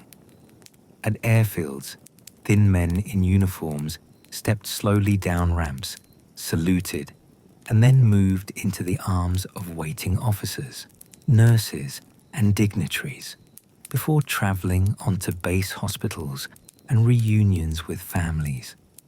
Television viewers watched as some of these former prisoners embraced spouses and children they had not seen in years, their smiles mixing with the stiffness of long captivity. For the families of those still missing, joy for the returned mingled with lingering questions about empty chairs that would never be filled by a familiar face.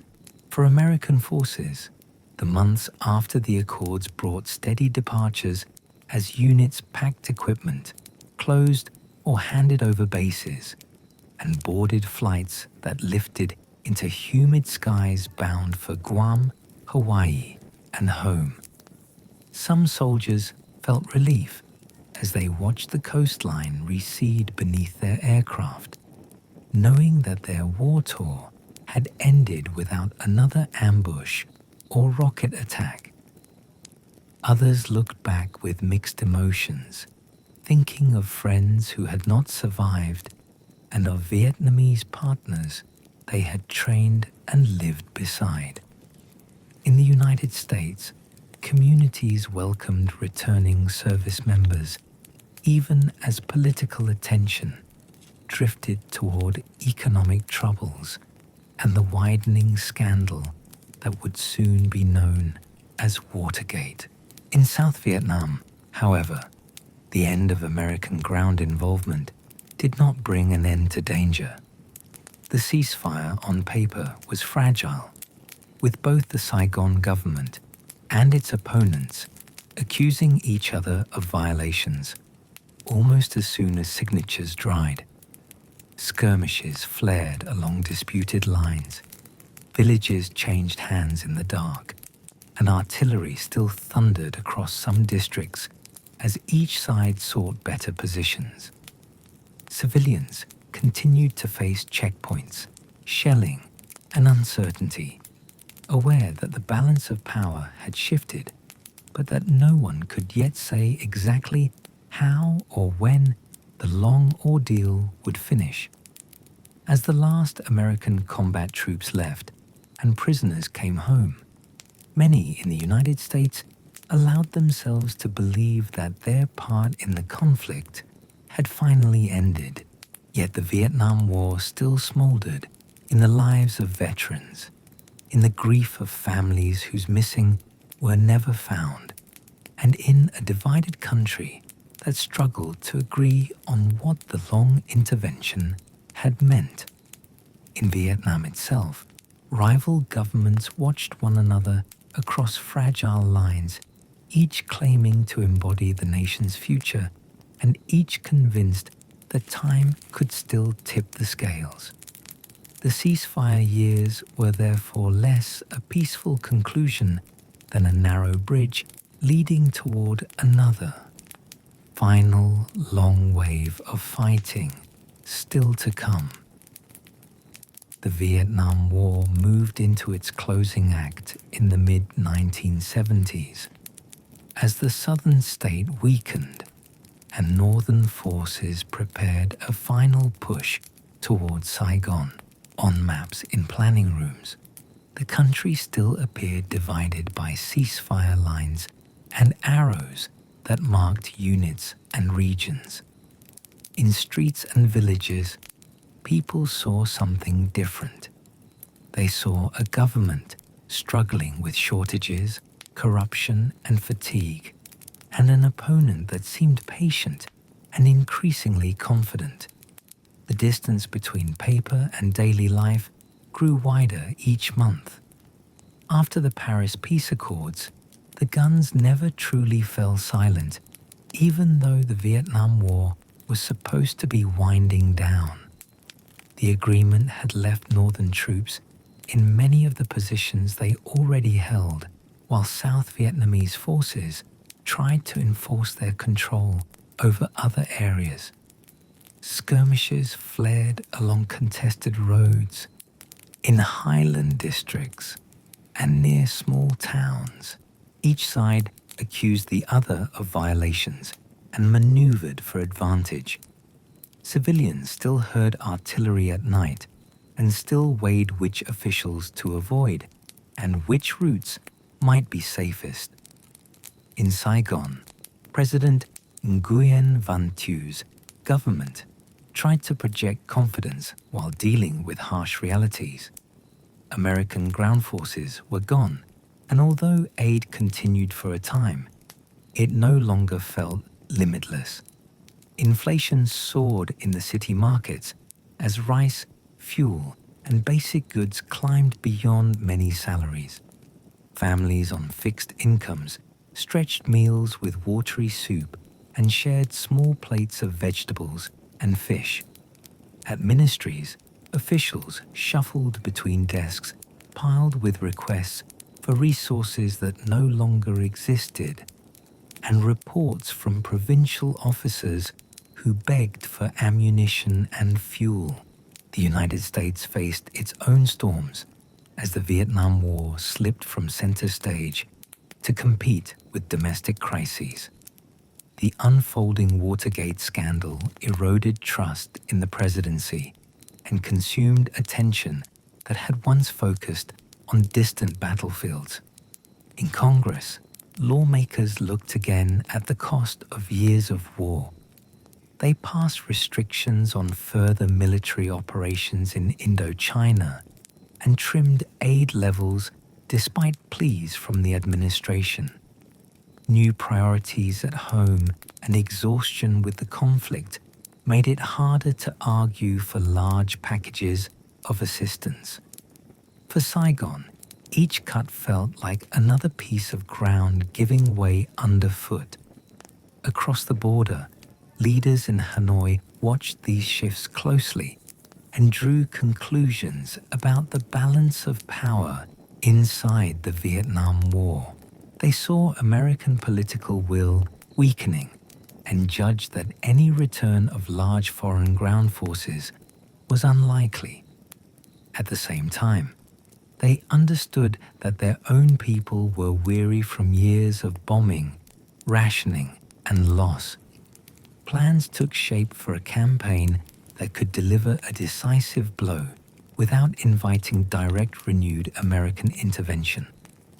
Officers studied maps of the Central Highlands, coastal cities, and approaches to Saigon, and debated where pressure might snap southern defenses rather than bend them. The opening came in early 1975 with an offensive aimed at the central highland city of Ban Mae Thuot. Communist forces struck hard at this strategic hub, surprising defenders and quickly overwhelming key positions. When word of the attack reached Saigon, confusion followed. Some argued for a strong counterstrike to retake the city. Others urged withdrawal from exposed outposts to form shorter defensive lines closer to population centers. In the end, decisions to pull back were made in haste and poorly coordinated. Retreating units clogged narrow mountain roads with vehicles, equipment, and refugees, creating scenes of chaos that spread fear across the region. As the highlands unraveled, the collapse rolled outward toward the coast, and the old imperial city of Hue. The Vietnam War now moved with a speed that stunned many. Orders to evacuate northern cities came late and were often unclear. Columns of soldiers, government workers, and families fled south along Highway 1. On the road, they met ambushes, air attacks, and the sheer pressure of too many people trying to move through too small a space.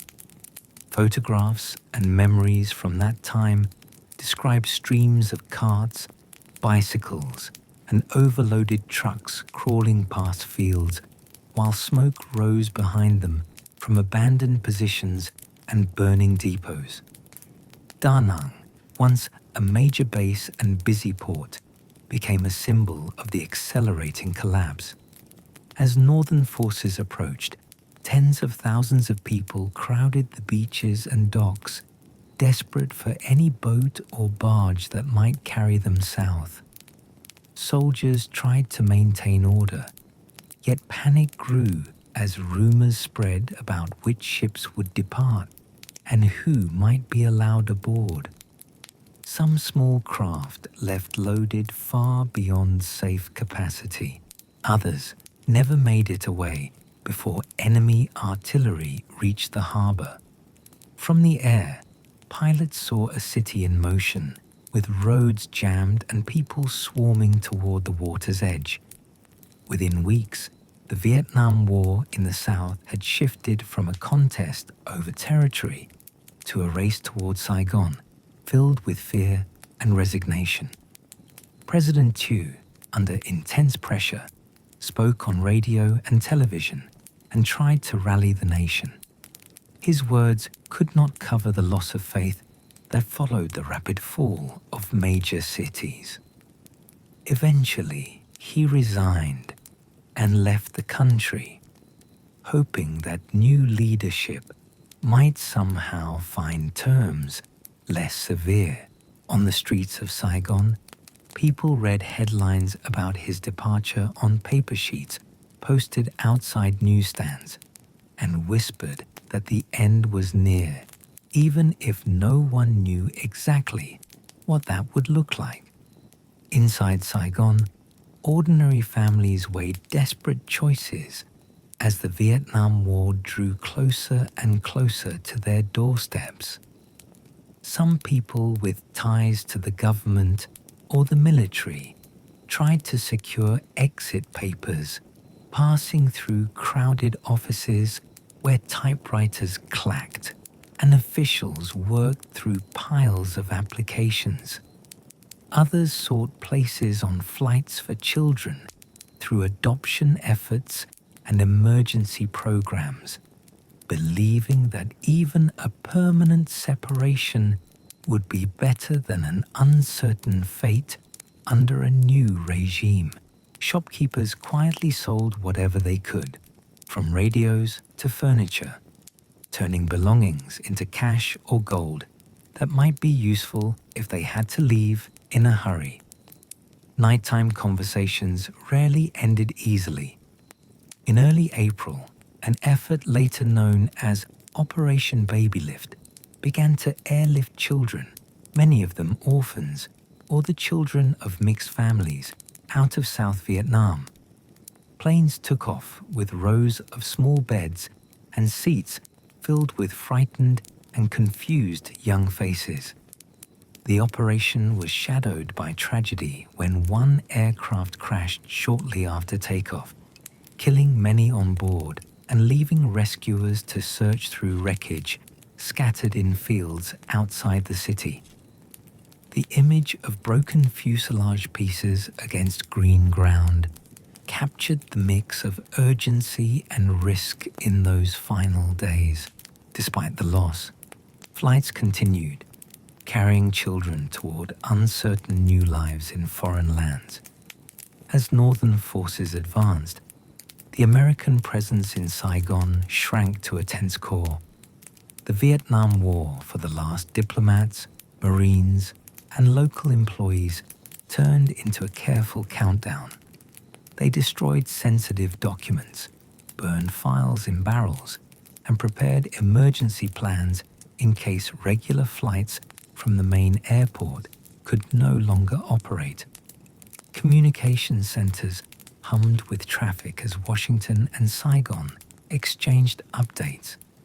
Lists were drawn up that could never feel complete, naming citizens, key Vietnamese partners, and others whose work with the United States might put them in special danger. Outside embassy walls, the city remained busy but charged with an energy that felt brittle. The main airport at Tan Son Nhut came under increasing artillery and rocket fire as enemy units closed in on the capital. Runways were cratered and aircraft were damaged, making large-scale fixed-wing departures more dangerous. Smoke smudged the horizon where fuel depots and parked planes burned. With the airport threatened, plans shifted fully to helicopter evacuations from secure zones in the city. Rooftops were surveyed, landing pads prepared, and convoys organized to move evacuees from gathering points to the departure sites. Time felt thin for everyone involved, from pilots checking rotors under a hazy sky to families clutching small bags in waiting rooms. Operation Frequent Wind, the final evacuation, began in earnest as sirens and coded radio messages signaled that it was time. Helicopters shuttled between the embassy, a nearby defense compound, ships offshore, and other designated spots. At the U.S. Embassy compound, crowds pressed against the gates, many holding documents, letters, or photographs that they hoped would convince guards to let them in. Inside, Marines held positions on the walls and tried to balance orders with human pleas rising from the street below. On the roof, groups of evacuees crouched low against the downdraft as helicopters settled onto small pads and then lifted away toward the sea. One of the most remembered images from the end of the Vietnam War shows people climbing a ladder to a rooftop where a helicopter waits. Some of those on the stairs were Americans. Others were Vietnamese employees, family members, and friends hoping for a place on the aircraft. From above, the scene looked almost orderly, a line against the sky. On the ground and in doorways, there was shouting, jostling, and the rustle of paper as people thrust documents toward anyone who might listen.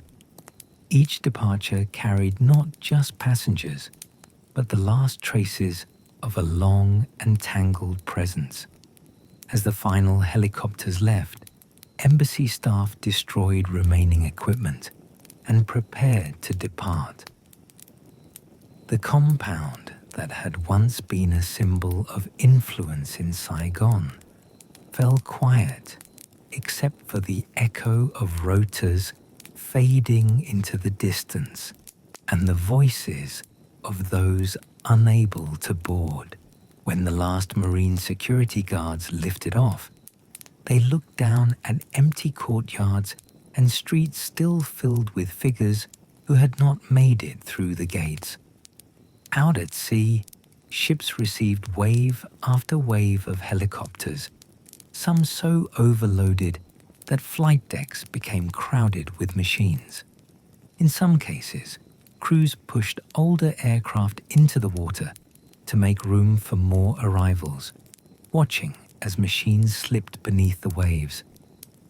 Inside Saigon on April 30th, 1975. Northern tanks rolled toward the center of the city as the Southern government tried to arrange an orderly surrender. Radio stations played music and then carried announcements calling for calm. At the presidential palace, leaders gathered for final meetings as armored vehicles approached through streets lined with curious and anxious residents. When tanks crashed through the palace gates and soldiers raised a flag from its roof, a long chapter closed. Many who watched from sidewalks or open windows stood in stunned silence.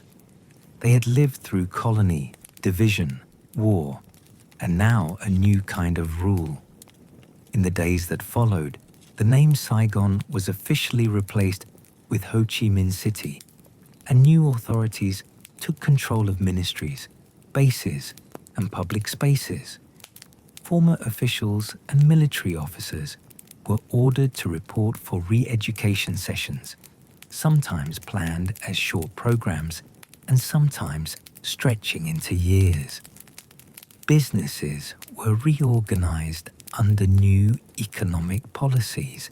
In rural areas and city neighborhoods, families hid or destroyed old documents, medals, and photographs that might link them too clearly to the previous regime.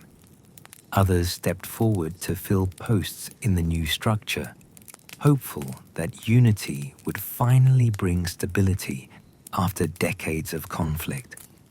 For the United States, watching from across the Pacific, the fall of Saigon turned the Vietnam War from a current event into a painful, completed story.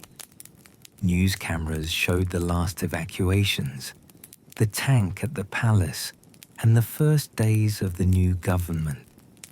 Viewers saw scenes of chaos and relief, of flags coming down and others going up, and of people left at fences and on docks. In many homes, there was a heavy quiet as families understood that whatever they had argued or hoped for, the outcome now lay beyond their reach. The questions shifted from how to win or leave to how to live with what had happened. For Vietnamese people, the collapse of the southern state and the victory of the northern forces were experienced in sharply different ways. Some celebrated in streets filled with flags, drums, and songs, feeling that independence and reunification had finally been achieved.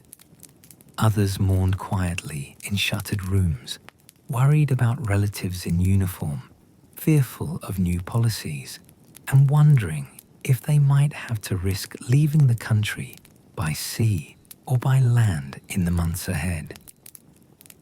The end of the fighting did not instantly erase loss, fear, or loyalty. It simply changed the shape of the long journey they now faced. As the guns fell silent and a new government settled into offices once held by others, the story of collapse and conquest gave way to another chapter focused on what came next. Veterans on all sides carried memories home to families. Refugees began to plan escape routes. America prepared to receive those who could leave and to listen to those who had fought. In that quieter yet still unsettled space, the human work of coming home, resettling, and reckoning with the war's weight truly began. After the Vietnam War ended, the first years of coming home unfolded in small, uneven steps for Americans and for Vietnamese people scattered across new borders. Veterans left airfields and docks with duffel bags in their hands and mixed feelings in their chests, trying to imagine everyday routines after months or years of patrols. In living rooms and kitchens, families studied faces that looked familiar, yet older, and tried gentle questions. Silence often spoke first. Many veterans expected parades, yet the Vietnam War did not end with the clear victory scenes older relatives remembered from earlier conflicts. Some homecomings were warm, with neighbors bringing casseroles and handshakes and small-town bands playing in school gyms. Others were quiet arrivals in bus stations, where uniforms drew sidelong looks or tense arguments rather than cheering crowds. A generation came back to a country that was itself divided over what they had done.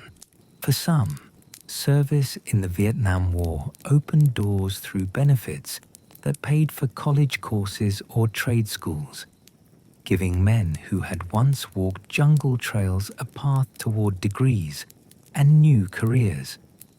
Others struggled to find work in towns where factories were closing and employers hesitated over service that carried controversy. Night shifts, odd jobs, and long commutes became part of their quiet readjustment. The future felt uncertain, but bills would not wait. Long after the Vietnam War ended, many veterans carried the war inside them through flashbacks, sleepless nights, and sudden surges of fear or anger that seemed to come from nowhere. Doctors slowly began to speak of what would later be called post-traumatic stress. Yet treatment was uneven, and stigma remained strong. Some veterans turned to alcohol or drugs as a numbing shield. Others withdrew into work, hobbies, or silence, hoping time alone might heal. Families also lived with the shadows of the Vietnam War as they tried to rebuild marriages and raise children around someone who had seen too much. Spouses learned to recognize the signs of a bad night coming, the way a glance shifted or shoulders tightened. Some relationships deepened through patience, counseling, and shared faith in slow healing. Others broke under the strain of mood swings, unemployment, and feelings that they no longer knew one another. In many towns, the Vietnam War years were followed by the slow growth of veterans groups that offered coffee, conversation, and a place to share stories that did not fit politely at work. Some men and women met through local chapters of service organizations and began pushing for better benefits and recognition. Others found community in small counseling circles. These efforts helped turn scattered experiences into a shared voice that could be heard in Washington. While American veterans tried to settle back in, the end of the Vietnam War sent Vietnamese refugees fleeing the new regime in the South and the hardships that came with reunification. Some left in the final days on evacuation flights or ships, clutching children and small bags.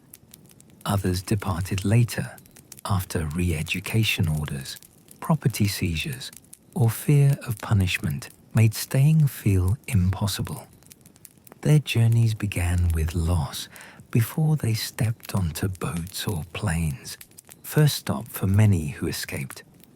The Vietnam War was a camp, a holding place that stood between a vanished home and an unknown future.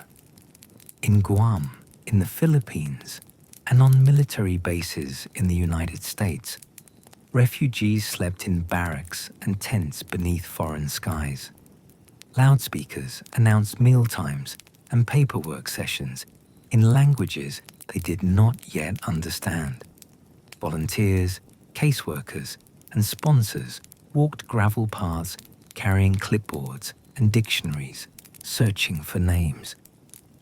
Resettlement from the Vietnam War scattered Vietnamese families across American towns and cities, from coastal neighborhoods to Midwestern manufacturing centers and southern suburbs, churches, civic groups, and refugee agencies helped find apartments, enroll children in schools, and match newcomers with sponsors who could guide them through grocery aisles and bus routes.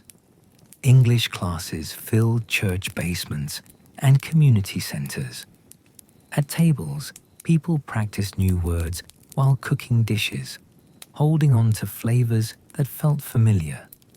Children of the Vietnam War refugees often became bridges between generations, translating at doctor visits, parent-teacher conferences, and bank counters. They learned playground slang quickly, switched accents between home and school, and sometimes shortened their names to avoid teasing. Report cards carried both pride and pressure, as parents urged education as the surest shield against future hardship. In many neighborhoods, small Vietnamese groceries, cafes, and temples appeared, quiet markers of a new presence there. Even in safety, the Vietnam War remained close for refugees who listened for news from relatives still in Vietnam or in re-education camps. Letters arrived slowly, if at all, and were often written in cautious language that avoided politics. Families gathered to read each line aloud and study every trace of handwriting for signs of health or despair. Holidays mixed gratitude for new beginnings with prayers for those who had not found a way out. As the years passed, the effects of the Vietnam War resurfaced in medical charts when veterans reported strange illnesses, skin problems, and cancers they feared were linked to chemicals sprayed over jungles and fields. The words Agent Orange entered public discussion. Men who remembered flying beneath drifting clouds or moving through treated areas worried about what they had breathed and carried home on clothing. Some had children with defects and wondered if residues caused harm. Moral questions from the Vietnam War also returned as investigations, hearings, and memoirs revisited events that had once been hidden or denied. Stories of massacres, torture, and harsh treatment of prisoners appeared in newspapers and on television. Some veterans testified about what they had seen or done, hoping that candor would prevent future crimes. Others rejected these accounts or felt that the focus on wrongdoing ignored acts of courage and compassion. They remembered from days. In many cities, the Vietnam War seemed visible in the faces of men living under bridges, in shelters, or in cheap hotels who carried discharge papers in worn envelopes. Economic downturns and limited support left some veterans without steady housing or healthcare. Outreach workers, often veterans themselves, began walking streets and visiting encampments to offer coffee, conversation, and referrals. Their work led to specialized counseling centers designed to address war trauma and adjustment struggles. National remembrance of the Vietnam War took a visible form when plans emerged for a memorial in Washington, a place where names rather than speeches would define the story. The design, a long dark wall set into the earth, stirred debate at first. Some critics thought it too stark or too mournful. Yet when the memorial opened and families traced engraved names with their fingers, many felt that the country had made space for grief. Stories about the Vietnam War also shifted in books and films as writers and directors began to center the voices of veterans and refugees rather than only distant policymakers. Early depictions often leaned on stereotypes of noble warriors or broken men. Later works explored friendship, guilt, survival, and the messy mix of courage and fear that defined many tours. Vietnamese American authors and filmmakers added their own memories, presenting war and flight through new lenses.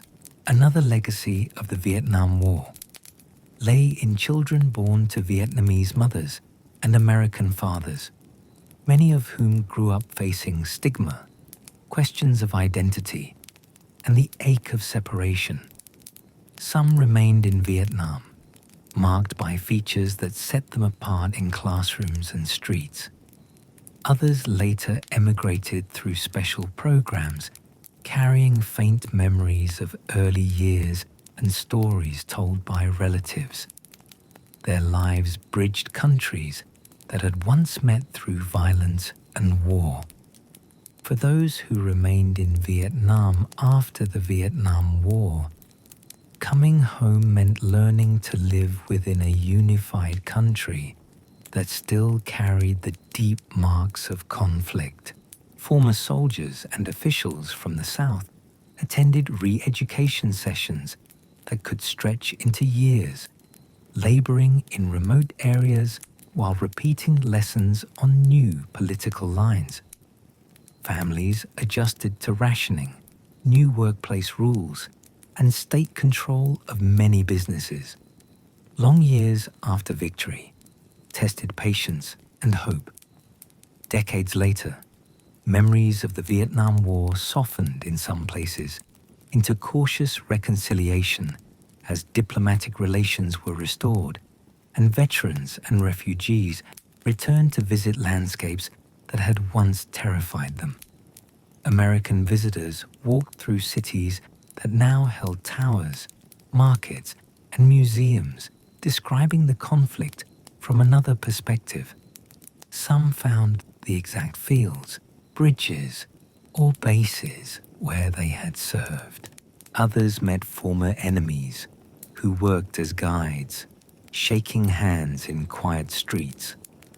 Within the United States, the Vietnam War became a touchstone in political arguments, a reference point when leaders considered sending troops abroad or when citizens weighed promises about quick victories. Phrases like quagmire and body count returned whenever conflicts seemed to stretch without clear goals. Military planners studied the war for lessons on strategy, while activists cited it as a warning about trusting optimism. Classroom lessons encouraged students to ask questions about power and consent. At a personal level, experiences of the Vietnam War shaped quiet choices as veterans and refugees decided how much of their past to share with children and grandchildren. Some told detailed stories using maps and old photographs to explain where they had been. Others spoke only in fragments, if at all, fearing that words would reopen wounds.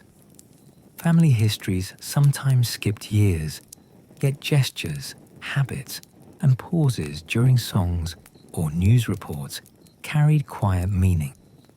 Half a century after the Vietnam War, its human aftermath remains visible in memorial walls, community festivals, disability checks, and small shrines in living rooms where candles burn beside photographs.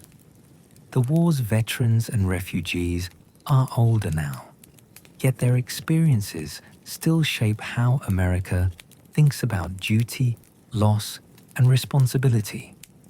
Their stories of coming home and starting over form the bridge between raw events and reflection.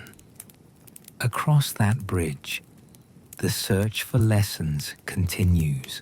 After the Vietnam War began reshaping American policy choices in the late 1960s, its lessons and warnings slowly took form in meeting rooms, think tanks, and kitchen table debates.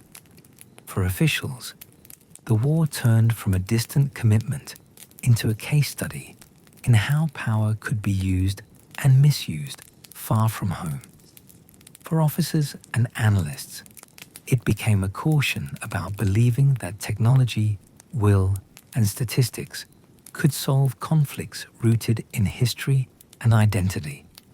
For ordinary families, it stood as proof that patriotic slogans might hide costs that lasted long after the bands stopped playing.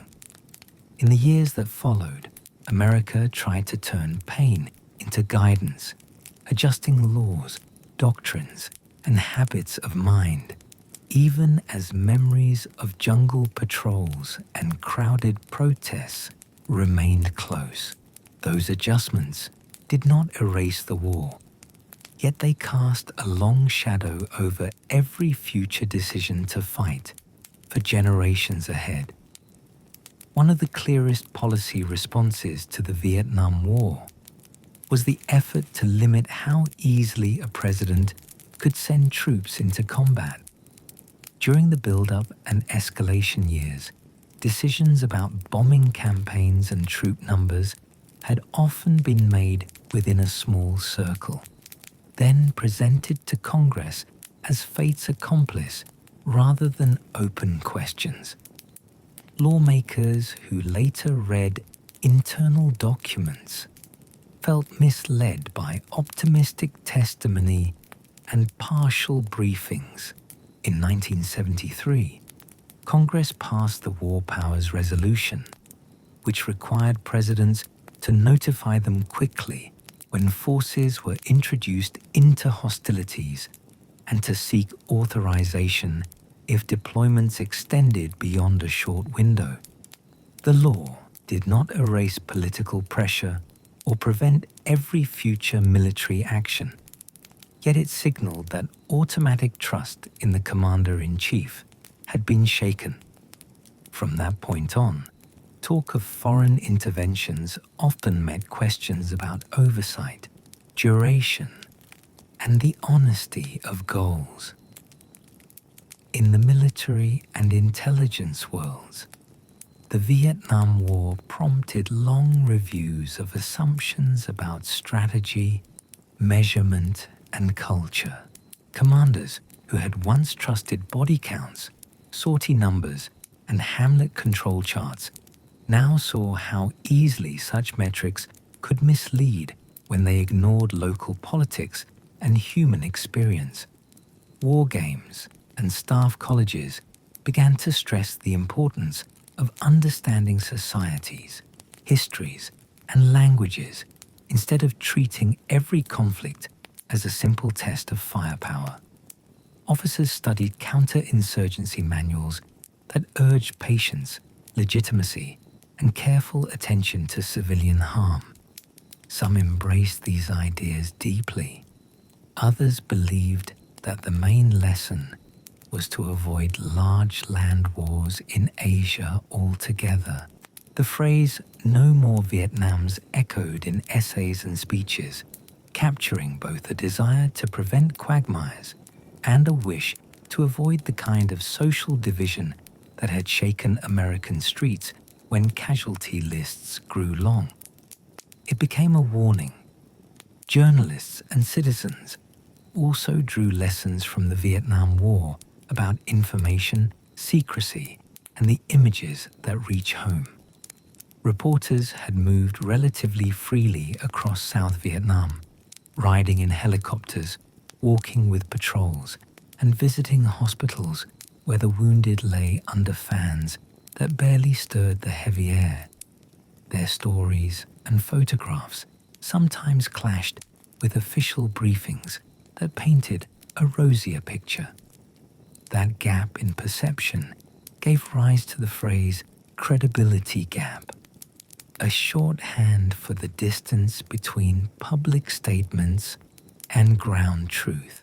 After the war, military planners looked for ways to manage press access more tightly, while news organizations became more skeptical of claims made at podiums. Later conflicts featured embedded reporters and more controlled briefings. Yet debates continued over how much the public should see when their country fights, and over whether honest reporting helps or harms troops who are still under fire, and how trust phrase. In foreign policy circles, the Vietnam War became a benchmark for discussions of power, credibility, and restraint. Officials who had seen the conflict unfold argued that alliances could not substitute for local legitimacy, and that supporting a weak partner might simply delay an eventual collapse at great cost. Younger strategists listened closely to these elders when they later debated interventions in other regions.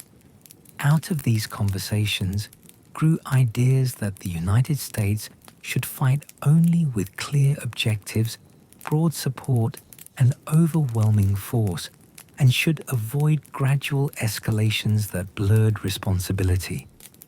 Years later, when new doctrines stressed decisive entry, limited goals, and quick withdrawal, echoes of jungle battles, bombing campaigns, and protests could be heard in the background. Whether one agreed with these doctrines or not, it was clear that memories of helicopters lifting from roofs and names etched into stone shaped how leaders thought about using force abroad. At home, the Vietnam War left a lasting imprint on how Americans viewed their own government and on how politics unfolded. Revelations about misleading statements, secret bombings, and hidden studies deepened a sense that leaders could not simply be taken at their word. The same years that ended with helicopters over Saigon also saw a president resign over abuses of power. Together, these events fed a current of suspicion toward official narratives. Younger generations grew up expecting that protests, leaks, and investigations would accompany major wars. They learned to weigh citizen testimony and independent journalism alongside formal speeches. For some, this skepticism became a healthy habit of questioning. For others, it hardened into a cynicism that made common purpose harder to find. In both cases, the old assumption that unity would naturally surround foreign interventions faded, replaced by a more contested and complicated conversation about war and national identity itself. Within the armed forces, the Vietnam War led to changes in who served and in how civilians and soldiers related to one another. The draft had pulled men from many backgrounds into the conflict, but its inequalities and controversies left deep scars on public life. After the war, the United States shifted fully to an all-volunteer force, relying on professional soldiers and reservists rather than conscripts. This move reduced the risk that a future war would send unwilling draftees into battle. Yet it also meant that a smaller slice of society would carry the direct burden of combat.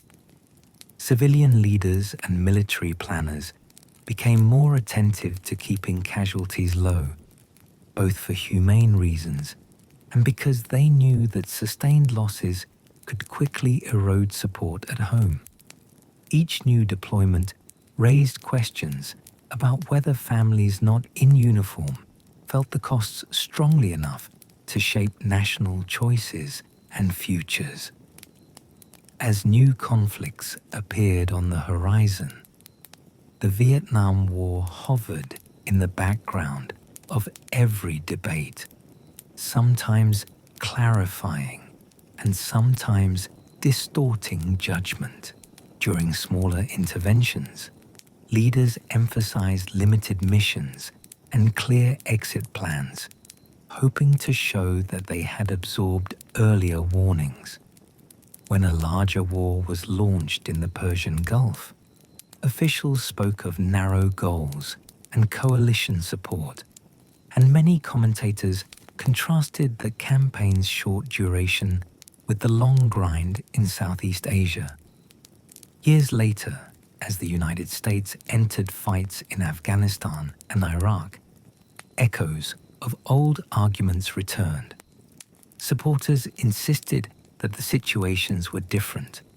Critics warned of open-ended occupations, shifting objectives, and misunderstandings of local societies. In each case, the memory of a long war in rice paddies and cities shaped questions about strategy, honesty, and cost. The past did not predict outcomes, yet it pressed itself into every new set of choices. Another set of lessons from the Vietnam War centered on civilian protection, chemical use, and the ethics of modern conflict. Incidents in which villagers were killed by ground forces or firepower shook public conscience when they became known, especially in cases where victims had been unarmed and terrified. Exposure to defoliants and other chemicals raised further questions about long-term harm to both troops and local communities. In the years that followed, militaries updated rules of engagement, improved training on the laws of war, and developed systems for tracking and investigating reports of harm. Human rights groups kept pressure on governments to acknowledge damage and to compensate when possible. These changes did not end suffering in later wars, and debates over targeting, drones, and detention continued. Still, each new controversy unfolded in the shadow of older photographs of burned villages, ruined fields, and crowded refugee columns under a hot sun. Beyond laws and doctrines, the Vietnam War also taught quieter lessons about humility, listening, and the limits of outside understanding. Many later studies concluded that American leaders had not fully grasped Vietnamese history, the strength of nationalism, or the ways local people saw foreign troops and their own divided state. Courses in diplomacy, development, and security began to emphasize cultural knowledge and language skills as essential tools rather than optional extras. Veterans and scholars visited classrooms to describe how misreading a village, a symbol, or a custom could ripple outward through an entire campaign. These insights did not guarantee wisdom, yet they planted a sense that power could fail when it ignored the stories people tell about themselves. As the decades passed, the war slowly moved from immediate experience into history, where its policies, protests, and personal memories together shaped the story Americans told about what the conflict had meant. Even now, the Vietnam War sits just behind the shoulder of every American discussion about sending forces abroad, a remembered weight that is rarely named out loud, but often felt. Policymakers who were children during the conflict grew up seeing images of long casualty lists, heated hearings, and silent veterans in town parades. They learned that wars can stretch beyond predictions, that motives can be mixed, and that coming home can take far longer than any deployment order. Citizens carry their own versions of that lesson when they scan headlines about distant fighting and ask whether the goals are clear enough and the risks widely shared. In that sense, the war's most enduring policy shift may be emotional rather than legal, a cautious voice that whispers questions whenever drums begin to sound. That voice leads toward questions of memory, honor, and how a nation chooses to remember those years today. The Vietnam War now lives most strongly in American memory, in quiet rituals and public spaces that stretch from the 1970s to the present. In school gyms, city parks, and living rooms, the conflict appears as photographs on walls, folded flags in cases, and dates in history books. For those who served or fled, it is not a distant subject, but a part of family stories. For younger generations, it is an inherited question that shapes how they see power and loss in the world. In Washington, remembrance of the Vietnam War centers on the long black wall, set gently into the earth, where polished stone holds the names of the dead. Visitors walk down the sloping path and find their own reflections floating over lines of letters. Some leave flowers or dog tags or handwritten notes held under small stones. Others simply rest a palm against a single name, breathing slowly as traffic hums above and seasons change around the trees. Nearby children watch and hold the hands offered. Far from the capital, smaller towns remember the Vietnam War with granite blocks on courthouse lawns and plaques inside churches or schools. Parade routes on Memorial Day pass by these markers as drums sound and flags move in slow waves. Some years the crowds are thin and aging. Other years new faces appear, children and grandchildren carrying framed photographs or wearing old jackets, learning that the names carved in stone once belonged to people who laughed and worried and made plans. They listen a while. In classrooms, understanding of the Vietnam War often begins with grainy footage on screens and short chapters in history books. Teachers mark maps on whiteboards and list dates, while students copy notes, trying to place unfamiliar names beside places they know.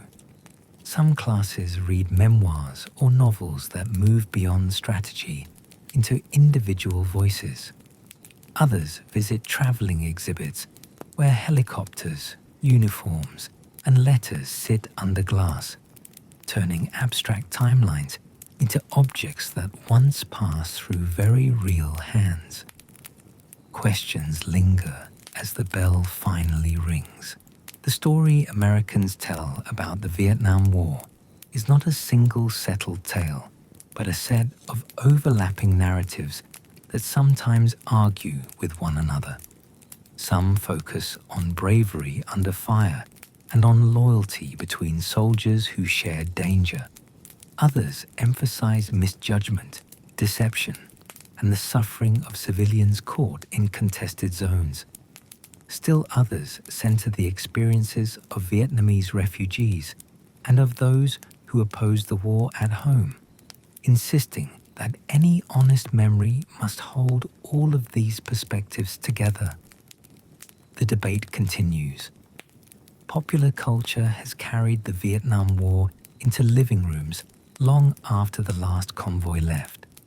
Films and television dramas replay firefights in rice paddies, tense helicopter rides, and long nights in bars where soldiers talk about going home. Songs written during the war or in the years after still drift through radios and streaming lists, singing of protest, duty, and grief. Viewers and listeners absorb these images and sounds, sometimes mistaking them for the story, sometimes using them as a doorway to deeper learning. In Vietnam itself, public memory of the Vietnam War appears in museums, monuments, and lessons that present the conflict as a struggle for liberation and reunification. Visitors to city museums, see photographs of bombed bridges, underground tunnels, and weapons captured from opposing forces.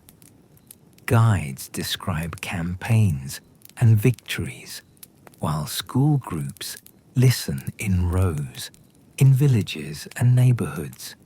Families keep smaller shrines at home, with incense, portraits, and certificates honoring sons and daughters who never returned from the fields or the sea. Silence follows prayers. Within Vietnamese American communities, remembrance of the Vietnam War often mixes gratitude for refuge with grief over what was lost. Annual gatherings mark the fall of Saigon, with speeches, flags, and moments of silence in rented halls and temple courtyards. Elders recount days on crowded boats or in re-education camps, their voices steady even when their hands tremble.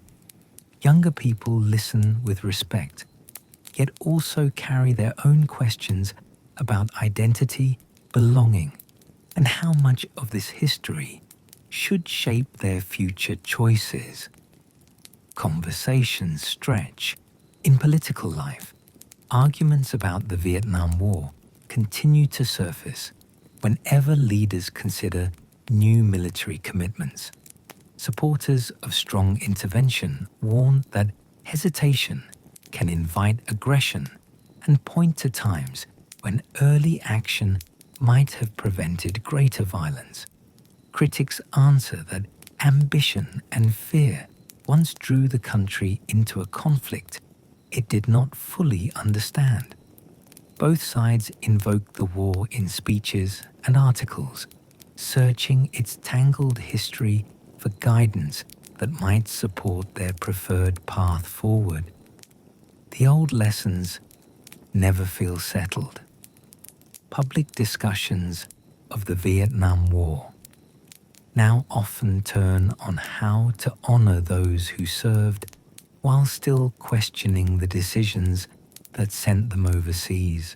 Many people draw a line between policy and personal sacrifice, saying they oppose the war, yet thank the warrior. Memorial ceremonies reflect this balance when speakers mention courage, confusion, and regret in the same breath. It is a careful language, shaped by decades of thought, that tries to hold duty and doubt in the same gentle space. Listening helps healing. For former soldiers on all sides, remembrance of the Vietnam War is as much about private conversations as public monuments. Some American veterans have returned to Vietnam, walking through markets and along rivers that once framed their patrols. They meet former opponents who now guide tours or farm nearby fields, sharing tea at small tables. While grandchildren play within sight, there are awkward pauses and careful words, yet also an unspoken relief in seeing the other survive into quieter age. Shared stories soften old distances. For students who encounter the Vietnam War only through lessons and screens, the conflict often becomes a mirror for questions about citizenship and responsibility today. Classroom debates over protest, obedience, and conscience echo the choices that young people faced when the draft board called.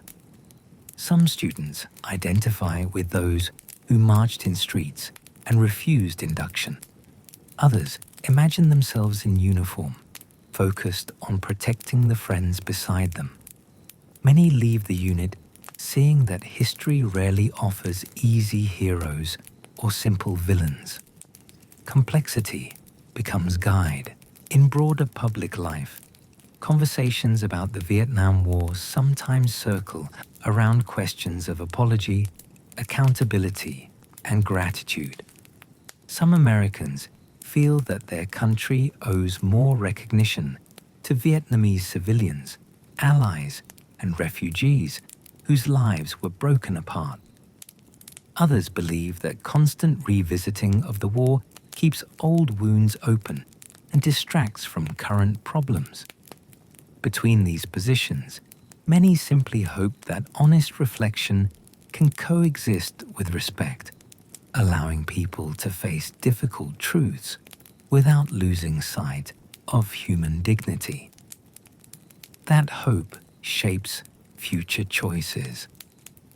The physical traces of the Vietnam War still mark landscapes in Southeast Asia and in parts of America.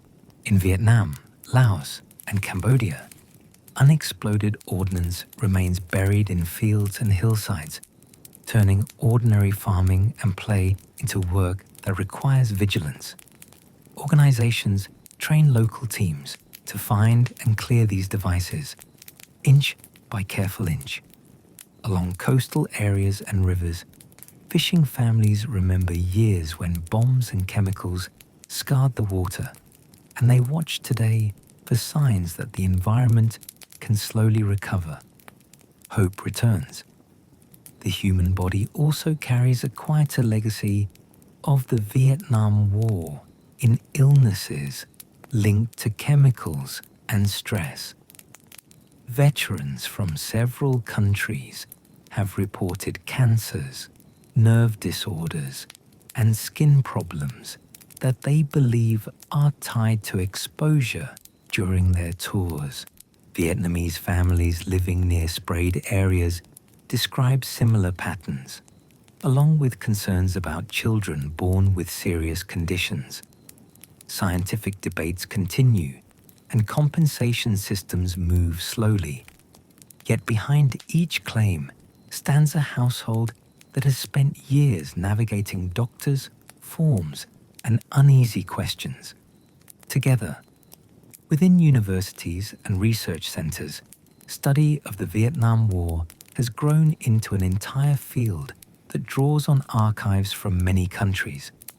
Historians compare speeches, diaries, and orders, tracing how choices in Paris, Hanoi, Saigon, and Washington shaped events on muddy roads and city blocks.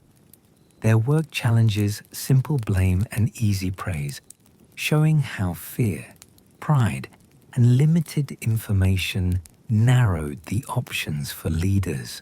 Students reading studies learn that policy is made by people who cannot see the consequences of what they begin.